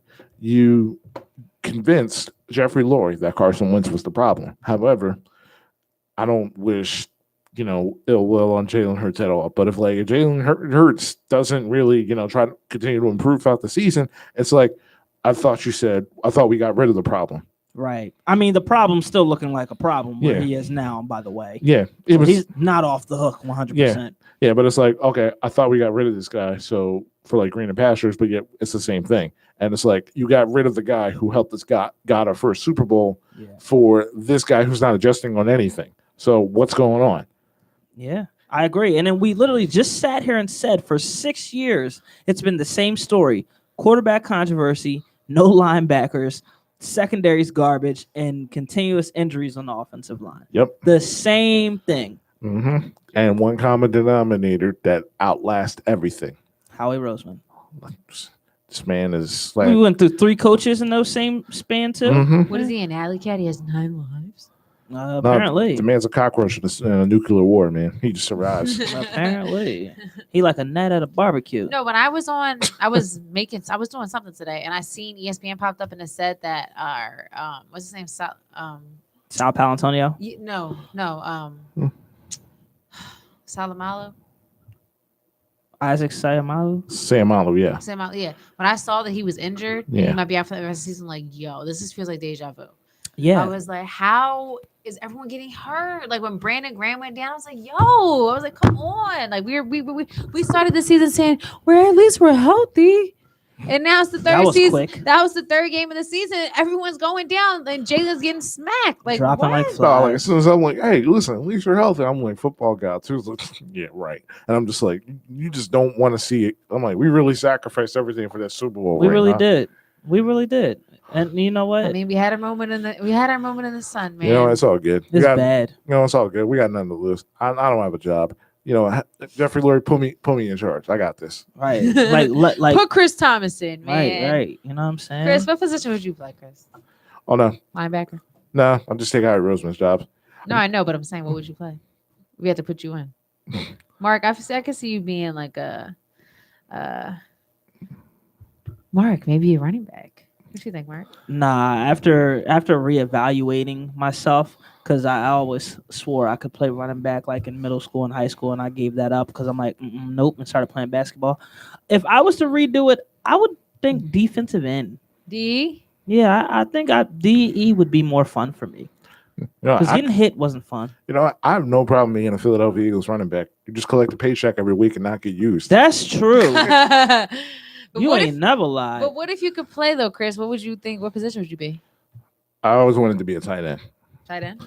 I played defensive end in like Pop Warner. Didn't like it as much. I don't like hitting people. Oh, okay. I'm not that kind of guy where it's like I get off on like hitting, on like hurting Like people. aggression. Yeah. Nah, I feel that. I like feel that. I like catching. I like making plays. So I always wanted to be a tight end. I feel that. I don't know why. I just have the vision in my head of you running like Drake right now, and then Marshawn Lynch hits him over the middle. Like I don't know why. I just have that vision right now. It's so funny. Yeah. I don't know. Oh, it's funny. Interesting. What position would you play, Carm? Wide receiver, baby. You are kind of tall. You are kind of tall. Carm I'm might be over out there down like Randy here. Moss. Yo, facts. I do my little route. You know what I mean? A little Devontae Smith route. Right? Okay. With the cuts? I can see it, man. I can see myself cutting. give me some cleats. I'm out there. I'm gonna do it. I'm Randy Moss. You're gonna make someone tear the ACL like D Hop did with Facts. D'Angelo. Oh I'm my like God. I'm like DeAndre Hopkins in the middle of all that traffic. I'm gonna get the ball. You It doesn't fast? You matter. fast, Carm? Yeah, I'll be out. You got speed? I'll be running in them fields, man. All right. All right. Don't sleep. I was just asking. All right. All Okay. right, nah, Alright. we not gonna do that. Okay. I believe you. Y'all funny. So yeah, y'all. No, you cannot do that. What? Can't run. No. Listen, I'm a guy. I'm a visual guy, so I need to actually see the evidence before like Oh. I'm cool with somebody making that assumption. Oh yeah. Nah. I'm nice. I can play football. Oh, no, I just retired. I'm talking about you. Yeah, I know that ACL kind of sped everything up. Also, Yeah, I retired. Yeah. I'm almost done playing basketball too. I think I might have like maybe like a good year or two left. Gotta hang it up. It ain't fun no more. I don't like taking 3 to 5 days to recover after hooping. I don't like that. Like that is not fun. And then people out there still arguing, lying about calls. Like we don't get checks. Like what are y'all doing? Like we don't get checks. Half y'all don't got insurance.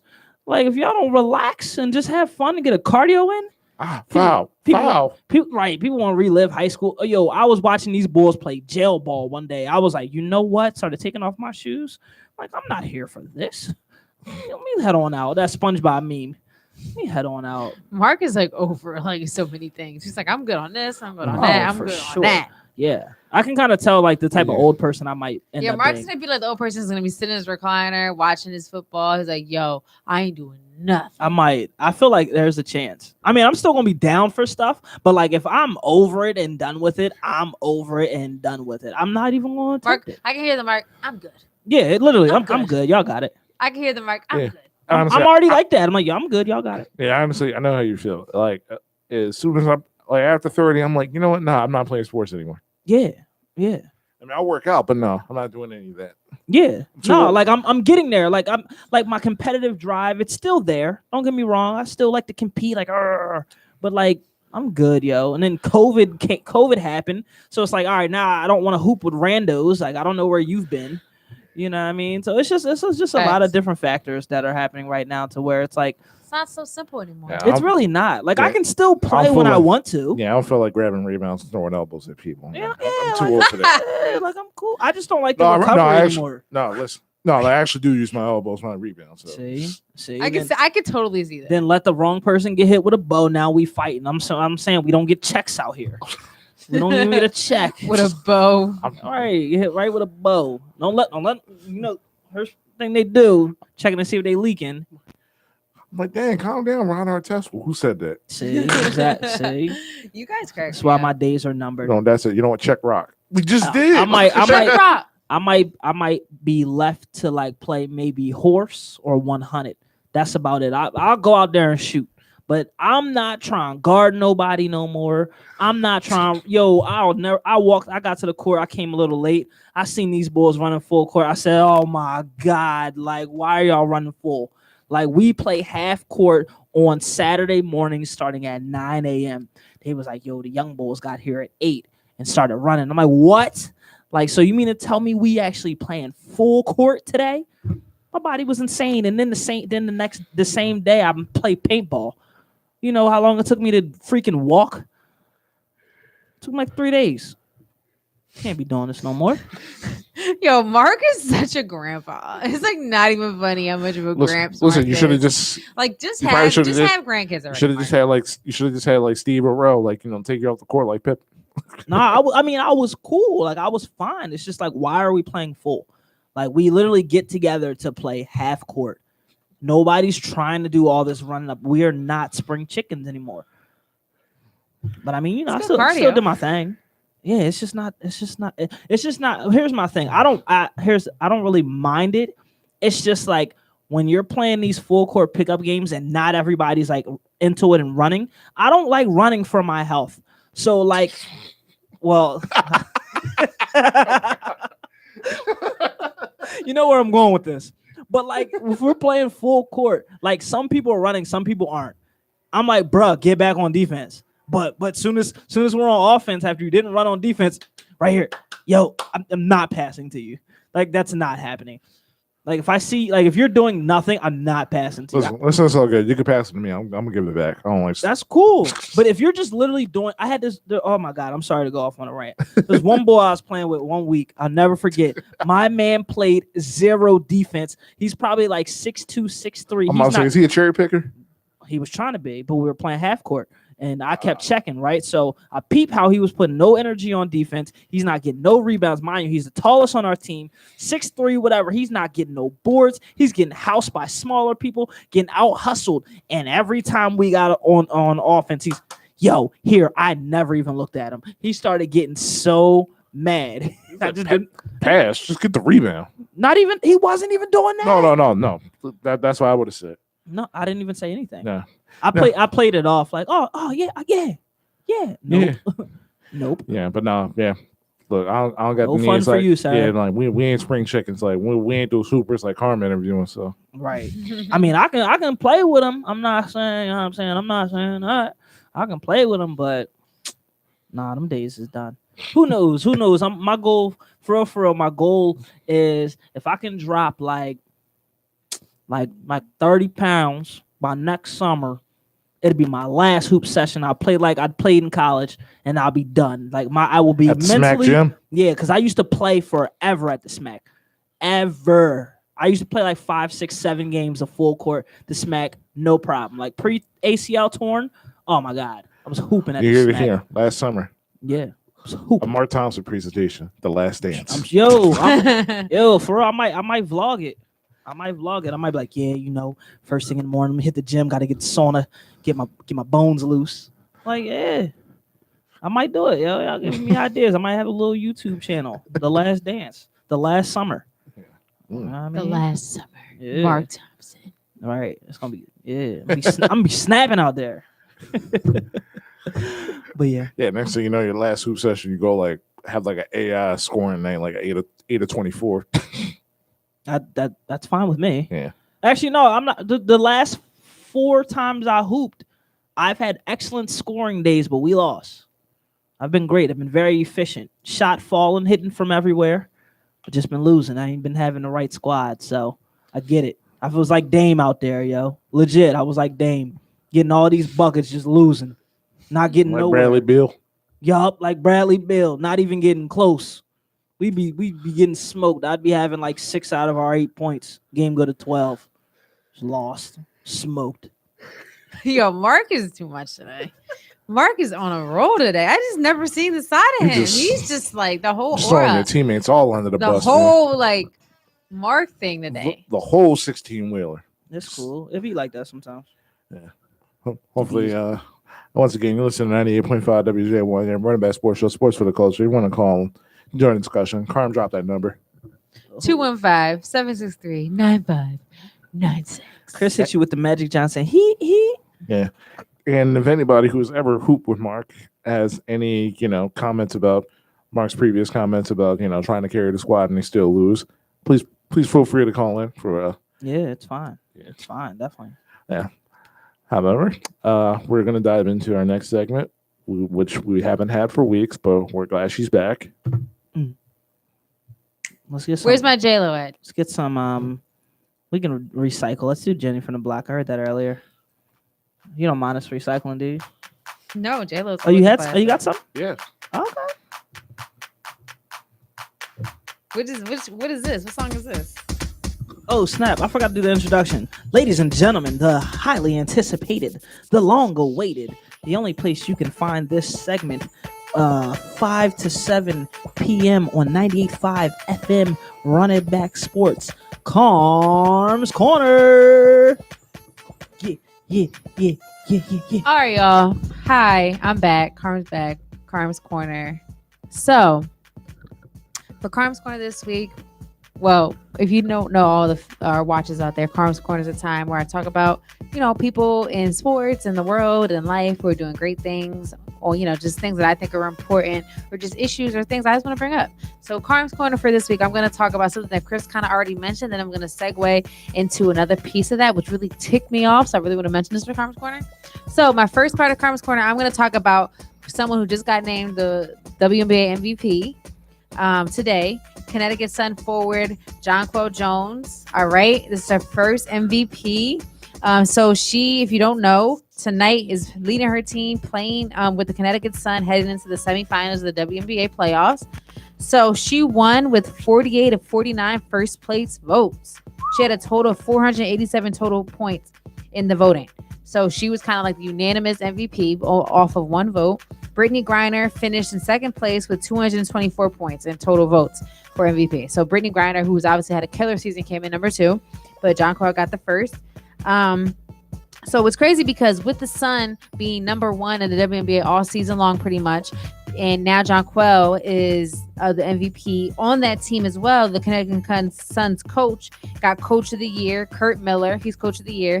And then the most improved player is on the Connecticut Sun. Her name is Brianna Jones. So the Connecticut Sun have 3 people in that have won for the end of the year awards. I think that's really cool, and it's a testament to how good they are because, again, Coach of the Year, their coach, and then the most improved player, Brianna Jones, off their team.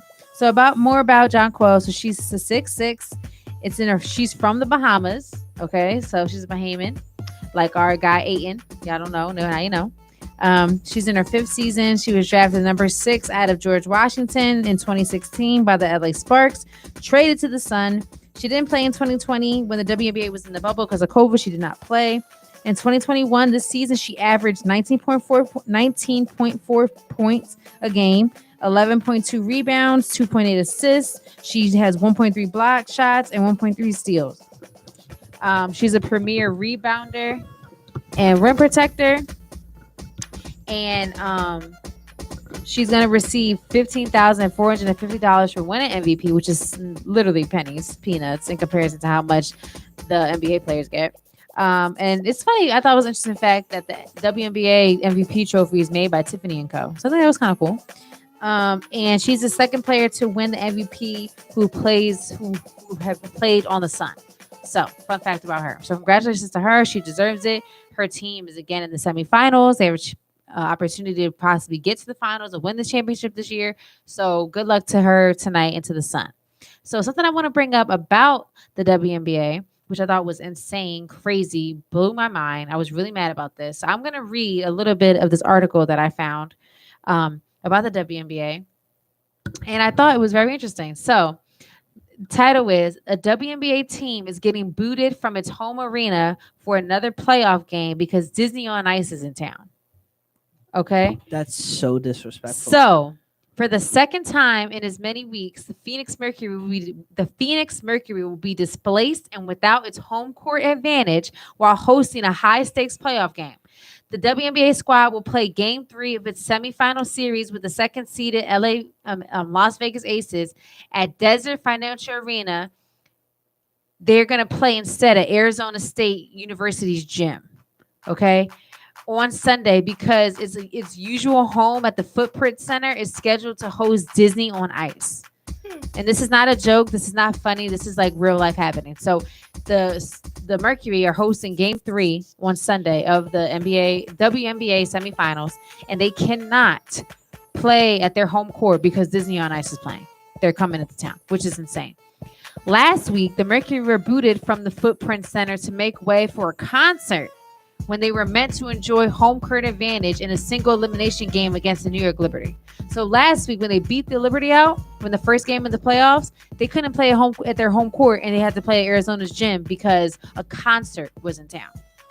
Okay, so Phoenix's notorious fan section, dubbed the X Factor, Mercury's fan base, still came out in full force to support the Mercury, but their 7,000 seat replacement venue at a local college surely couldn't meet the demand for the game. So all the fans that wanted to come support the Mercury with their playoff run against the Liberty, they couldn't come because the Arizona State gym didn't have enough room. So that just so it's affecting not only the team and the home court advantage. Fans who want to see them play and support and cheer them on can't come because there's not enough room. So, what's more, if the best of 5 Phoenix Las Vegas series heads to a 4th game, the Mercury could play a 3rd postseason matchup away from their home court. With that, you know why? Because the NBA Phoenix Suns are scheduled to face the Los Angeles Lakers in a preseason matchup at the Footprint Center that same day. So pretty much, if the Mercury make it far and get to Game 4, close to an elimination game of the WNBA playoffs, they can't play at the Footprint Center because the NBA team is playing a preseason game. So they get kicked out for the preseason game too. Sheesh. What, they want to play outside at the rec next? Right. So perhaps Disney on Ice can take its talent to Desert Financial Arena on Sunday instead of Phoenix team and fan base packing up and leaving. Or maybe Game 4 of the Mercury series against Las Vegas come to fruition. The Suns can go play LeBron James and the Lakers in a college gym so that the WNBA playoff game gets the stage it deserves. Can you imagine? Fat chance. But women's sports enthusiasts can dream of a day when their franchises are treated with as much reverence as Disney on Ice or a meaningless NBA preseason game. So all that I just said, let's just recap here. So when they played against the Liberty for their first game of the WNBA playoffs, they couldn't play there because of a concert. It ain't like Drake and Jay-Z are playing, and even if it was, they can't play because of a concert. Now, if they get to Game 3 against the Las Vegas Aces, which they will because it's the best of 5, they can't play at their home court, which they earned home court advantage. They earned that, like any other team trying to make it to the playoffs. They can't play in their home court because of Disney on Ice. Like that needs to be played. That needs to be set there. And then besides that, and then let's talk about, so if they make it through all the way through, they can't play at the arena because the Suns are going to play a meaningless, don't mean nothing preseason game. And they get kicked out. Mind you, this is the WNBA playoffs to a championship. Mind you, the NBA created the WNBA. So why is our big playoff game trump the trash time of a preseason game? Just because it's the men. So it's insane to me that they don't get the respect to be at their home court, which they've earned because of Disney on Ice, a random concert, and a preseason NBA game. Insane, totally disrespectful, smack in the face. Why grind so hard? Why fight to get into the playoffs, to possibly win a championship for the city? And mind you, the fans who want to support them can't even support them in full capacity because there's not enough room at the Arizona gym. So insane. Can't believe this is actually really happening. It's just like Disney on Ice is going to trump a WNBA playoff game. That really grinds my gears. And I guess I get it. It's all about revenue, whatever. But to me, this just shows the way the NBA is still not showing up for the WNBA. If it was the NBA game, Disney on Ice wouldn't even be in a breath of a conversation. But since it's the WNBA, they can just go somewhere else. When they are a WNBA National Basketball Association team, they're just women. That's the only difference. They're NBA, but they're just women. This is not a Euro team playing in Phoenix. This is an NBA team playing in Phoenix. So why is it okay that they get kicked off their home court, which they've earned, because of these random events that want to happen on the same day? There should be nothing scheduled if you know the NBA team is playing that day. There should be nothing scheduled for that. That's it, period. Because if it was at Phoenix Suns, that would never even be in the breath of happening, ever. Yeah, I mean, but you said one important thing. I know it's about the money, but again, I hate to say it. No, but it is. But at the same time, it's still like why? But here's the thing: why would the WNBA never be able to get to where it needs to be in terms of getting revenue and all that stuff? Because again, they're not giving them the proper attention and input in that they need. Yeah. So how do you expect them to kind of get a fan base, people to start watching more, people to think, oh wow, this is a WNBA playoffs, let me get excited, when you kick them off their home court and people are watching this on national TV? Where are they at? They're in Arizona State University's gym. Like, well, how does that look? So why would people take it serious? Why would people say, hey, maybe I should pay attention to WNBA when they don't even treat their franchises with respect? The Mercury is a big team. They got Taurasi, the GOAT, Brittany Griner, Skylar Diggins-Smith, all people who have. First of all, Brittany Griner, I think, is going close to a signature shoe. Taurasi got a signature shoe. Skylar Diggins-Smith is like a hot commodity in WNBA. So how, if they don't get the respect, who's gonna get the respect? Taurasi's the GOAT, and they still don't get the respect. Yeah, that's true. It just stinks. The marketing isn't great for the WNBA, and I mean, just playing devil's advocate. I mean, there's probably going to be more butts in those seats for the concert and the Disney on Ice. So I mean, it's sad, it stinks, it's terrible, but that's the real thing. Like, I really like little kids dressed up in princesses and stuff like that. Like, it's a real thing. I understand that the Disney on Ice obviously is an attraction. People pay to see Disney on Ice, and that happens. Like, I get that, but what I'm saying is, the WNBA will never change its footing in our minds as something that's to be taken seriously if they keep treating it the same way. How do you expect things to be different if you keep doing the same thing? They keep not giving them the proper TV time, not giving the marketing and all that stuff behind them. How do you expect them to grow and be a national, worldwide thing if you don't put the same energy into them? I understand they don't produce as much in the NBA, but someone has to start somewhere. They just were founded in '96. Like, what do you expect? They're not that old of a league. Like, what do you expect? Yeah, They're a young league. They've only been around for not even 30 years. So why are you surprised that it's not the same? Because of course they have not been around that long. I'm sorry. Yeah. So you have the opportunity with this brand new league, and amazing players, and they're starting to do better, but it's not enough to kick them out of a playoff atmosphere, to make them not have that, to put them in the Arizona State University gym is insane to me. That is a slap in the face. Them college kids might come in strong. Might be a different atmosphere than you expect. But it's still a slap in the face, though. That's like telling the Sixers, yeah, y'all can't play at the Wells Fargo, play at the Lear course because Disney on Ice is in town. Like, what kind of crap is that? That would never happen. I understand it's about the money, but it's like it has to start somewhere, and it needs to start now because that's unacceptable.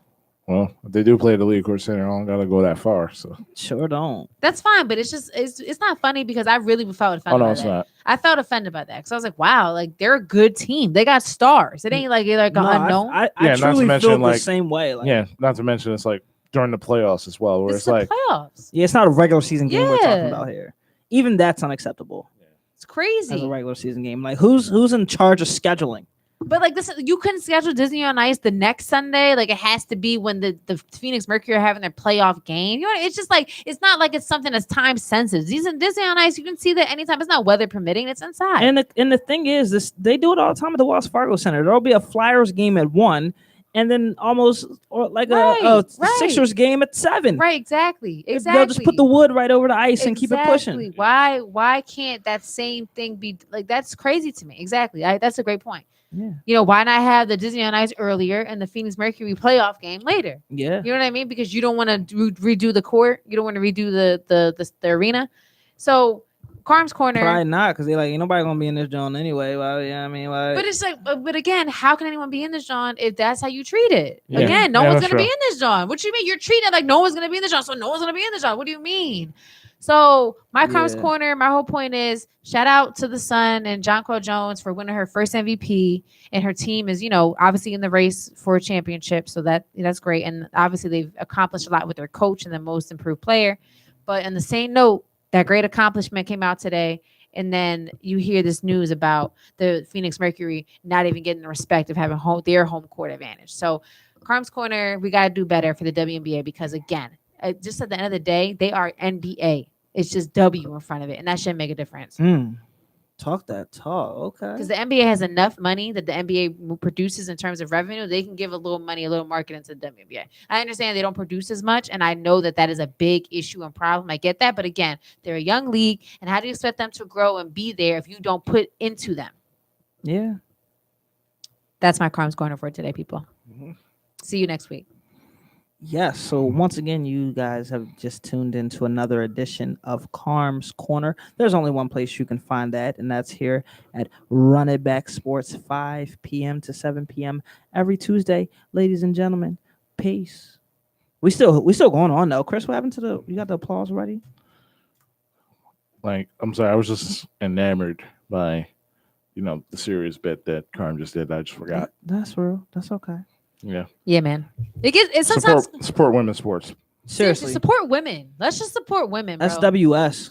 Like, let's support women in That sports, hashtag going. women in business, women in athletics, let's just support women, period. And I hate to get on quote unquote the soapbox, but again, I'm gonna get on the soapbox because if it don't change, it still needs to be said. So I'm gonna keep saying it because it ain't changing. Mm-hmm. You ain't never lied. Shoot. Yeah. All right. So you're listening to 98.5 WJYM, Running Back Sports Show, Sports for the Coach. We're going to call into a discussion. Drop that call number. Of course, 215-763-9596. I just threw the alley. I didn't know who was going to come down with it. Well, I didn't know if Carm was going to catch it, so I just threw it real quick. I just caught that. You caught real the quick. oop. That's Yeah, cool. just in case. Yeah. Like, you know what I'm saying? Like, you threw the oop as the point guard. Yeah, I mean, we both jumped. You know what I mean? I don't know. I've never seen a double finish, so. Nah, never It's seen all that good. Mark before. got it. He's same dunked. But yeah, so go ahead and start off what you were gonna say about Benjamin. I know we're gonna get into that because Sixers talk. It's been taking over the city. I mean, listen, it's taking over the city. We got media day all across the NBA. New looks for a lot of different teams. I like you to mention the Bulls got Lonzo Ball, got Zach Levine got some help now. You got DeMar DeRozan, Vucevic. Solid. So Sure, the Lakers media day was an entire NBA TV segment at 1 o'clock. Yeah, I'm telling y'all now, I'm rocking with the Lakers this year. Rondo, Melo, Rocking with the Lakers. AD, LeBron, Russ. and then we got Dwight Howard went back. So cool. They got 2012 All-Stars. Yup. crazy. Legit. I'm rocking with the Lakers this year. And I'm then who else? late for them 10:30 games. And then against Portland. Miami got Lowry. They got Bam. They got Jimmy. That was different seeing Lowry in a Heat jersey. Yeah. Sixers, they definitely looked a little lackluster. I hate to say it. They didn't look too wow. I'm excited. When I saw their media day, I was like, wow, it looks like the same old thing and we're missing stuff still. So, that's that. And listen, I don't need a media day to get excited about this team. I'm excited about the Sixers. I'm really excited about the Sixers. I'm not even playing with you. It's going to be a great season. Yeah, Tyrese Maxey is going to be great. Tyrese Maxey is going to be really let's hope Doc good. plays him. He's going to have no choice. He's going to be starting. If Benjamin doesn't come, he's starting. And I would rather Tyrese Maxey. It's not even if at this point he's not coming. He's not coming. And I don't care. And this is the thing. Even if we make a trade, I don't want it to be a trade that's going to compromise Tyrese Maxey's position. So I'm just praying that it's something where we trade him to like Minnesota so we can get Anthony Edwards back. I don't really want like another point guard for real. Unless it's Dame. That's the only way. But other than that, may I introduce you Simmons for Siakam? I'm fine with that too because Maxey's still a starting point guard. I was just having this conversation with Kai. He's like, what? Why would you do Simmons for Siakam? I'm like, are you kidding me? And then throw Tobias back at the 3. And he's like, nah, Tobias is too slow to play the 3. I'm like, nah, I've been working on this explosion. Like, I would love that. I would definitely love that. But for Benjamin, all right, so here's let's start with the timeline. Set the stage. Let's start with the timeline. So he got his feelings hurt when he was told that he was going to be traded for James Harden. And then we all know what happened last minute. Brooklyn came in with the better deal, or who knows what Houston really wanted to do because they still want Ben Simmons. So I'm just confused. That happens. Then going forward, the playoffs happen. Joel Embiid says, a specific play, which he didn't lie about, changed the momentum of the game. Doc was then caught saying, I'm not sure if Ben is a starting point guard for this team or as a championship team. Okay, these are the timelines, okay? And then, we all know the moment where Ben missed the dunk or didn't take the dunk, passed it to Matisse, et cetera, et cetera. But now it's just getting out of hand. It's like a new development every day. First, it was because Doc threw him under the bus. Now it's like, oh, well, I'm not trying to see the fans. And now it's like, oh, well, I don't play well with Embiid. Like, this is getting really bad. And, like, to be honest, if I'm other teams, number one, the last image of we saw of you was completely cowardly. That was the last image that we saw of you. Now we see you acting like a complete diva. Like, this is bad. Like, James Harden didn't even do this. And James Harden's way better than Ben Simmons. And the craziest thing about all of this, if Ben Simmons goes to the West, his All-Star days are done. Like, he might not make the All-Star game no more. Like, what? I mean, Draymond made it a few years. Yeah, I'm talking about as a guard. Oh, guard. He's a guard, right? Oh, yeah. His All-Star days are done. Oh, carry on there. We got Yeah. comments, Chris. Oh, yeah, it was like well over an hour ago. What did it say? Are you? They were just saying hello to Carmen. Who said that? Jose and Adam. Oh, fan club. Hey, Jose. Hey, Adam. Fan club. That's it. But yeah, like that's like, it's not a good look. It's really like he's looking bad, like, as a person. Like, it's just, I don't think it's really a good image for him. Like, as another team, like, why would I want to play with this bull? Like, if he's going to treat this current team the way he's treating it. And then not only that, right? So you're leaving a team who's already the number 1 seed in their conference. And you mean to tell me that he don't even cooperate on that team? You think he going to cooperate in Detroit? He going to be sick in Detroit. He going to be sick in Cleveland. He going to be sick in Minnesota. You're not going to LA. You're not going to the Lakers. You're not going to Lakers. Only way if we send you to the Clippers is somehow we can miraculously get PG. I'm cool with that. But you better enjoy maybe Sacramento, but they don't even really want you, bro. It's bad. Like, I feel like I'm sure there are some teams who want him, but like, yo, it's really bad. And his All-Star days are going to be done, especially if he goes to the West as a guard. No, it's funny because I was on I forget what's that feature called on Twitter now. Oh, it's like Clubhouse. Yeah. It's like, yeah, I was on it with Vance and like a few other Sixer fans, and we were actually talking about the scenario. And as much as everybody was like panicking, I'm just like, the Sixers aren't going to be as bad as people think, even without Ben Simmons. They're not. No, they're I don't not. think they are. If anything, if Ben Simmons gets traded, I'm like, here's my thing. What scenario is Ben Simmons going to get traded that's actually going to put up with this? Because the Sixers have been far more than patient in terms of letting Ben Simmons do what he wants. Mm-hmm. He's not, let's just say he goes to Sacramento. You really think that Greg Popovich during this last year is going to put up with this crap? No. And honestly, wherever he goes, I don't see a scenario where he goes and he's actually the point guard there. Yeah, no. If anything, they're going to move him back to the power forward, the same position he was in LSU, like a point forward. He's not going to be the point guard anymore. Mm-hmm. So I agree with that. And the funny thing is, listening to Joel at Media Day, number one, Joel kept it nothing but 100. Nothing but 100. I'm freaking tired of watching Undisputed every morning. I swear they work for Clutch Sports.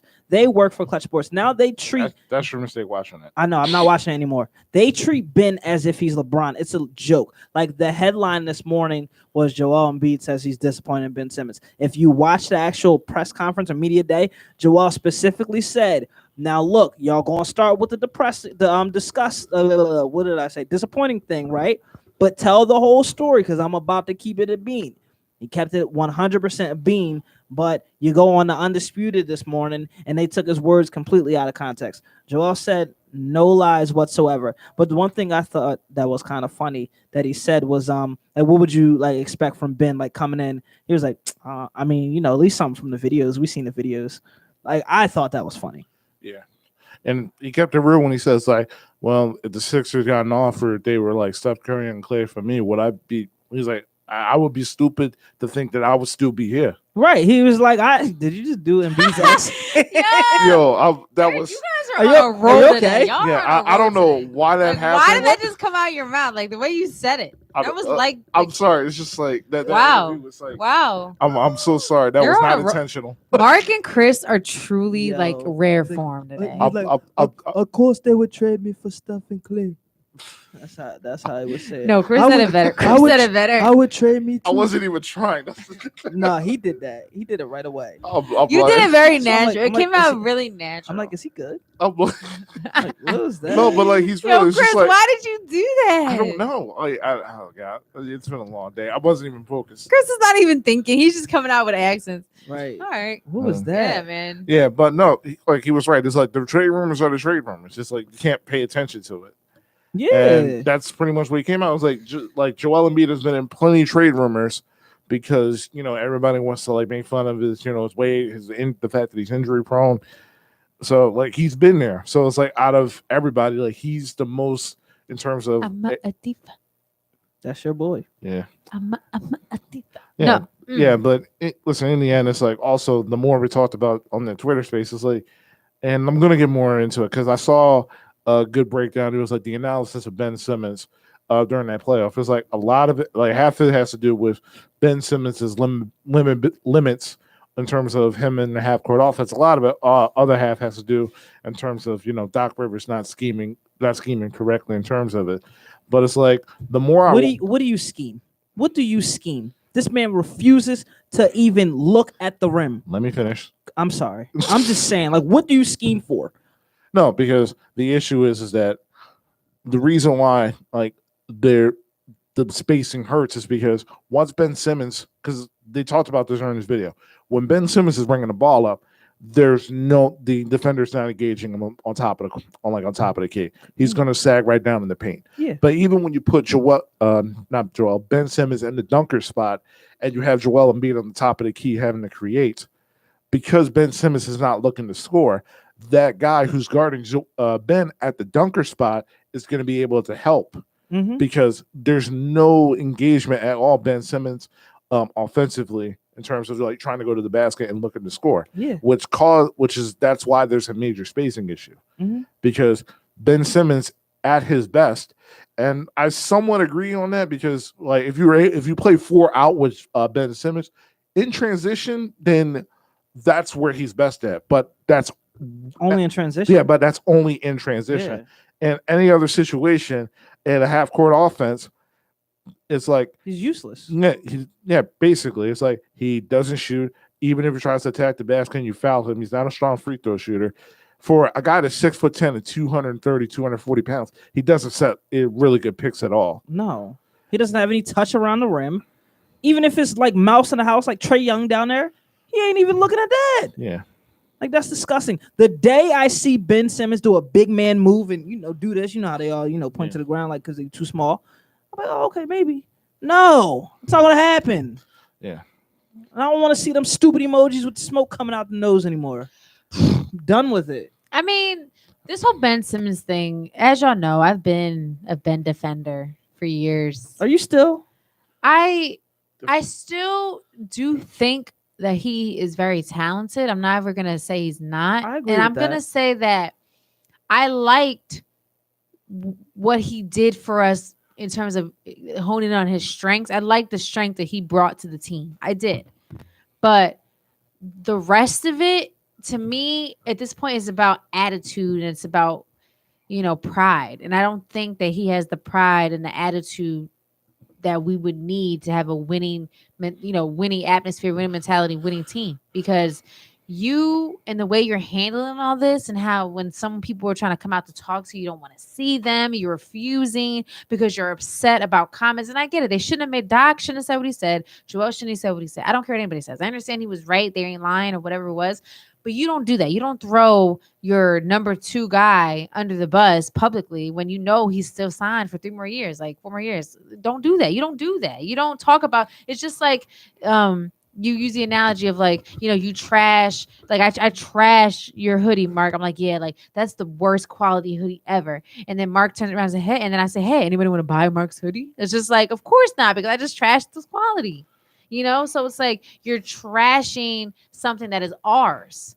And now they're playing damage control. Right. And we look bad also too, because it shows even though Ben deserved it in this grand scheme of things, in terms of the public's perception of people who are not Sixers fans, just the casual person NBA, it looks like the Sixers are just they're not loyal and they trash their plays. And we know that we've had Ben and Zach. We know we've been rotten. We know we've given them chance after chance after chance. But how it comes off and appearances are everything. Perception is reality. The reality is to all these other NBA players is that the Sixers, they don't ride for their people when they mess up.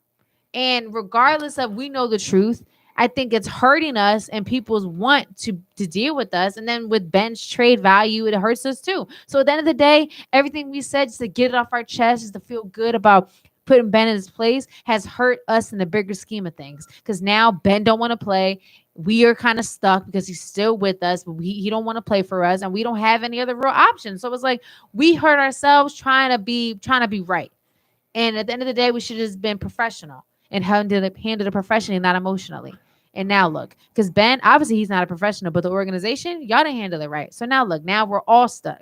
And Ben how don't did the care. organization not handle it right? Because they should, first of all, from the beginning, they shouldn't have just allowed Ben to do what he's done the whole That's season. true. They never should have. That's number one. Number two, our PR people, our people who handle our media and our relations, our marketing, they should have told Doc and Joel, yo, hands off Ben. Don't say nothing. Like, I'm sorry. But how much longer are we gonna coddle a grown man? But here's, you can say that now, It's ridiculous. but that what we said and when what was said, was that worth everything that's happening now? Okay. Us getting nothing for Ben not playing for us, him sitting on the bench. He's soft. I understand that, but it doesn't matter. He's still contributed to us being number one, That's- regardless of all that. I'm sorry though, but when it comes to Ben I get Simmons, what that's you're like saying. that's like a friend, right? So say you have a friend. No, but Mark, I get what you're saying in terms of he's soft. I agree. He is turning out to be soft, but in a professional business mindset, from the Sixers' perspective of someone you just re-signed, do you think it's smart to let your organization talk about the player? It's Okay. not smart. Okay, here's the thing. It was game 7. It was fresh off of a frustrating It don't loss. matter. No, because listen, it's human nature. Because I remember a few years ago, I did a paper on this, like when I was in school, about Richard Sherman's post-game comments about Michael Crabtree. And everybody started calling, Richard Sherman a thug, and like this guy doesn't know any better. And this guy is a Stanford graduate, honor roll guy, Who's his own agent. Yeah, who is his own agent and is an all-pro corner. But because of those comments, fresh off a game, off of pure emotion, calling somebody sorry, they didn't want to take shots off his character. So off a frustrating loss like that, you're getting the most human nature reaction. I get it. That I you're agree. getting. I agree with that. But And at I'm the just same saying, time, like in the heat of the moments, you're gonna say some stuff that you got no business saying. that's true. But here's the thing. That's why we have media relations and public relations people right at them when they do these press conferences to bring them back. This is why, because I get it. They gave their human reactions, and I'm not saying they're wrong. They wasn't wrong, but I'm saying now that if they could have it, hindsight is 2020. I bet you they wish they would have just said a general, the team messed up. We got to work together and get better. But I bet they wish they would have said that now, because what has it done for us? Those comments, what does it help? But What has they- it really done? but- Ben hasn't gotten better. Ben ain't playing for us. We're still in limbo. Except Joel literally said that after the fact. It doesn't he was like, matter. well, that was the turning point. But in the end, we didn't do what we need to do. Mark, you even said it, but it doesn't matter. He still said what he said.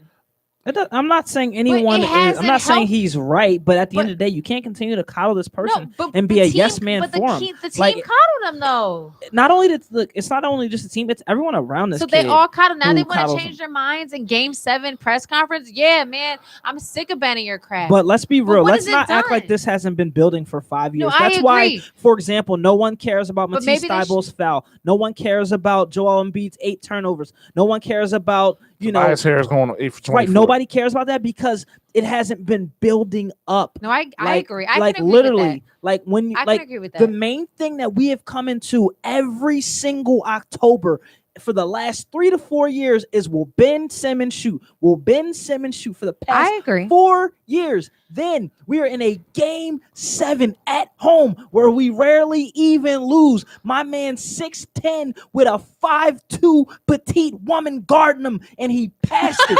And he passed it. No, I mean I I agree. would be done too. I agree. We've tried. I agree, but at the end of the day, when all is said and done, I like Trae Young, by the way. He's a when bucket. it's all said and done, by the time between women, when all is said and done, what is those getting that off your chest and feeling like you release like the stress? What has it really done for the bigger picture of our team?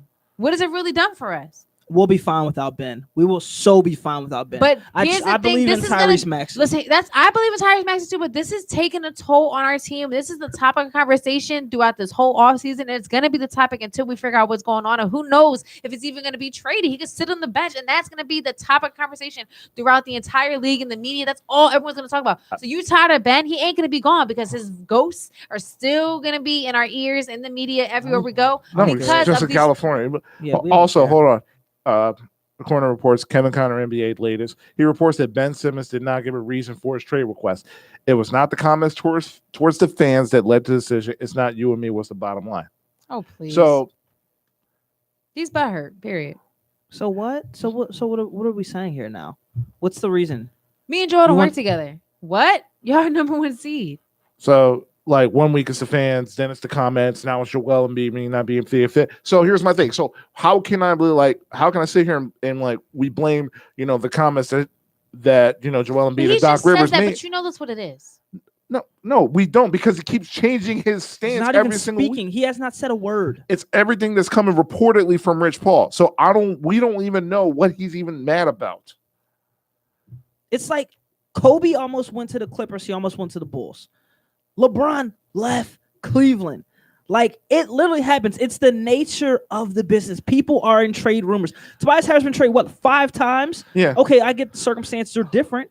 Like, but come on. I mean, shoot, Giannis walked off the presser before he won the championship because of those admit trade rumors about like him leaving Milwaukee. He straight up left the press conference and left Chris Middleton to answer the questions. I'm sorry. I don't care about Ben Simmons' feelings about, well, these comments hurt my feelings. Get over it. LeBron's, listen, oh my God, I don't care anymore. It's not even about the comments. It's about the perception of how the team is looking. The team ain't looking good. Regardless of whatever with Ben. Ben is looking bad from the rip. Ben is just looking bad. He's been looking bad for how he plays. For the team team trying ain't to looking improve, good. they look bad. It's not about them trying Because to, this it's guy about is how not they handle fulfilling the his situation. obligation.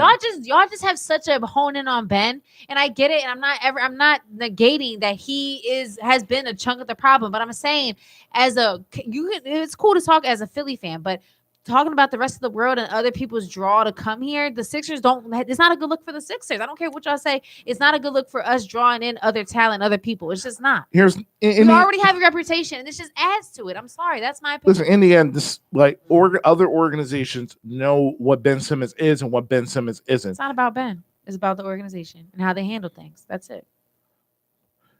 All I'm saying is this: She's still a Ben defender. I'm not defending Ben. I just She's said still the president of his club. His attitude and the way he is, he gotta go. It's not like he's making me mad with just how you said. He don't even want to be on your team. Listen, when you told me what he said earlier, I felt offended by that. I'm like, what? Because it's bull. I'm not even defending Ben. I'm just talking about how I'm tired of the Sixers always just shooting themselves in the foot. They always do it. Yeah. And this is just an add-on. Listen, in the end, they let Ben Simmons do what he wants. I don't listen. That's their fault. But here's also the thing: I'm not blaming Joel Embiid at all, because in the end, he had to accommodate. He had to change his playing style. Yep. He's the one who's got this perception where it's like he doesn't post up enough, even though he leads the league in post ups. Right.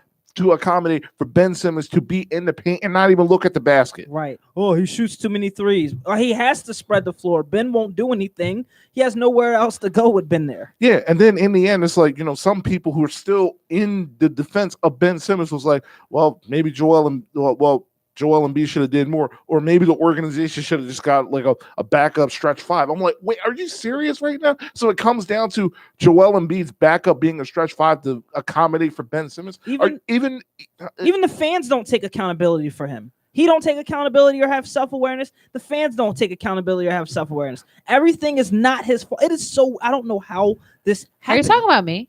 No, Carm, you're a light. No. There are people who are on forums who still believe. I'm in one forum right now who's still defending Ben Simmons to this who day. believe the Sixers just wrong Ben. It's this fault. It's that fault. No one, including #, free Ben Simmons. I'm like, cool, go. Right, I don't care anymore. There's zero accountability from him or his fans. Yeah, it's crazy. everyone else's fault. I ain't doing that. The first thing Ben Simmons fans is, well, Embiid didn't have 8 turnovers. He had 8 turnovers because no one's guarding Ben Simmons and he can't make a proper entry pass because Embiid's already doubled. And not to mention, nobody else is scoring outside of him and Seth. Right. Tobias Harris is struggling. Oh, maybe Ben Simmons should probably pick up the slack. No. Nope. He just plays defense. You see, Trey went 4 for 28. See, look at that. Good job, Ben. He had 11 assists. I'm gonna do a first here on this show. Fuck Ben Simmons. Dang! Just in the show, bro. But- End the show. Listen, also, unfortunately, we are running a little bit out of time. I'm show. so sorry to Big Charlie Saloon. We weren't able to play your interview today. However, we really appreciate you taking the time to do an interview. And we did get an offer on coming to Big Charlie Saloon on Sunday to watch the Eagles and Chiefs games with them. Nice. It's Yeah. awesome. It's going to be depressing, but nice. Hey, man. Hey, listen, in the end, somebody's got to lose or we get an unfortunate or weird tie. Yeah, but we will definitely see you Sunday. Shout out to Big Charlie. Shout out to Michael, who did the interview with us. It will be available on Anchor after the show. Once again, you got Chris Thomas. Mark Thompson. She got your girl Carm. And you're listening to the Wnba Sports Show, Sports for the Culture, every Tuesday from 5 to 7 p.m. Until next time. Later. Chris said, fuck Ben Simmons. Chris said,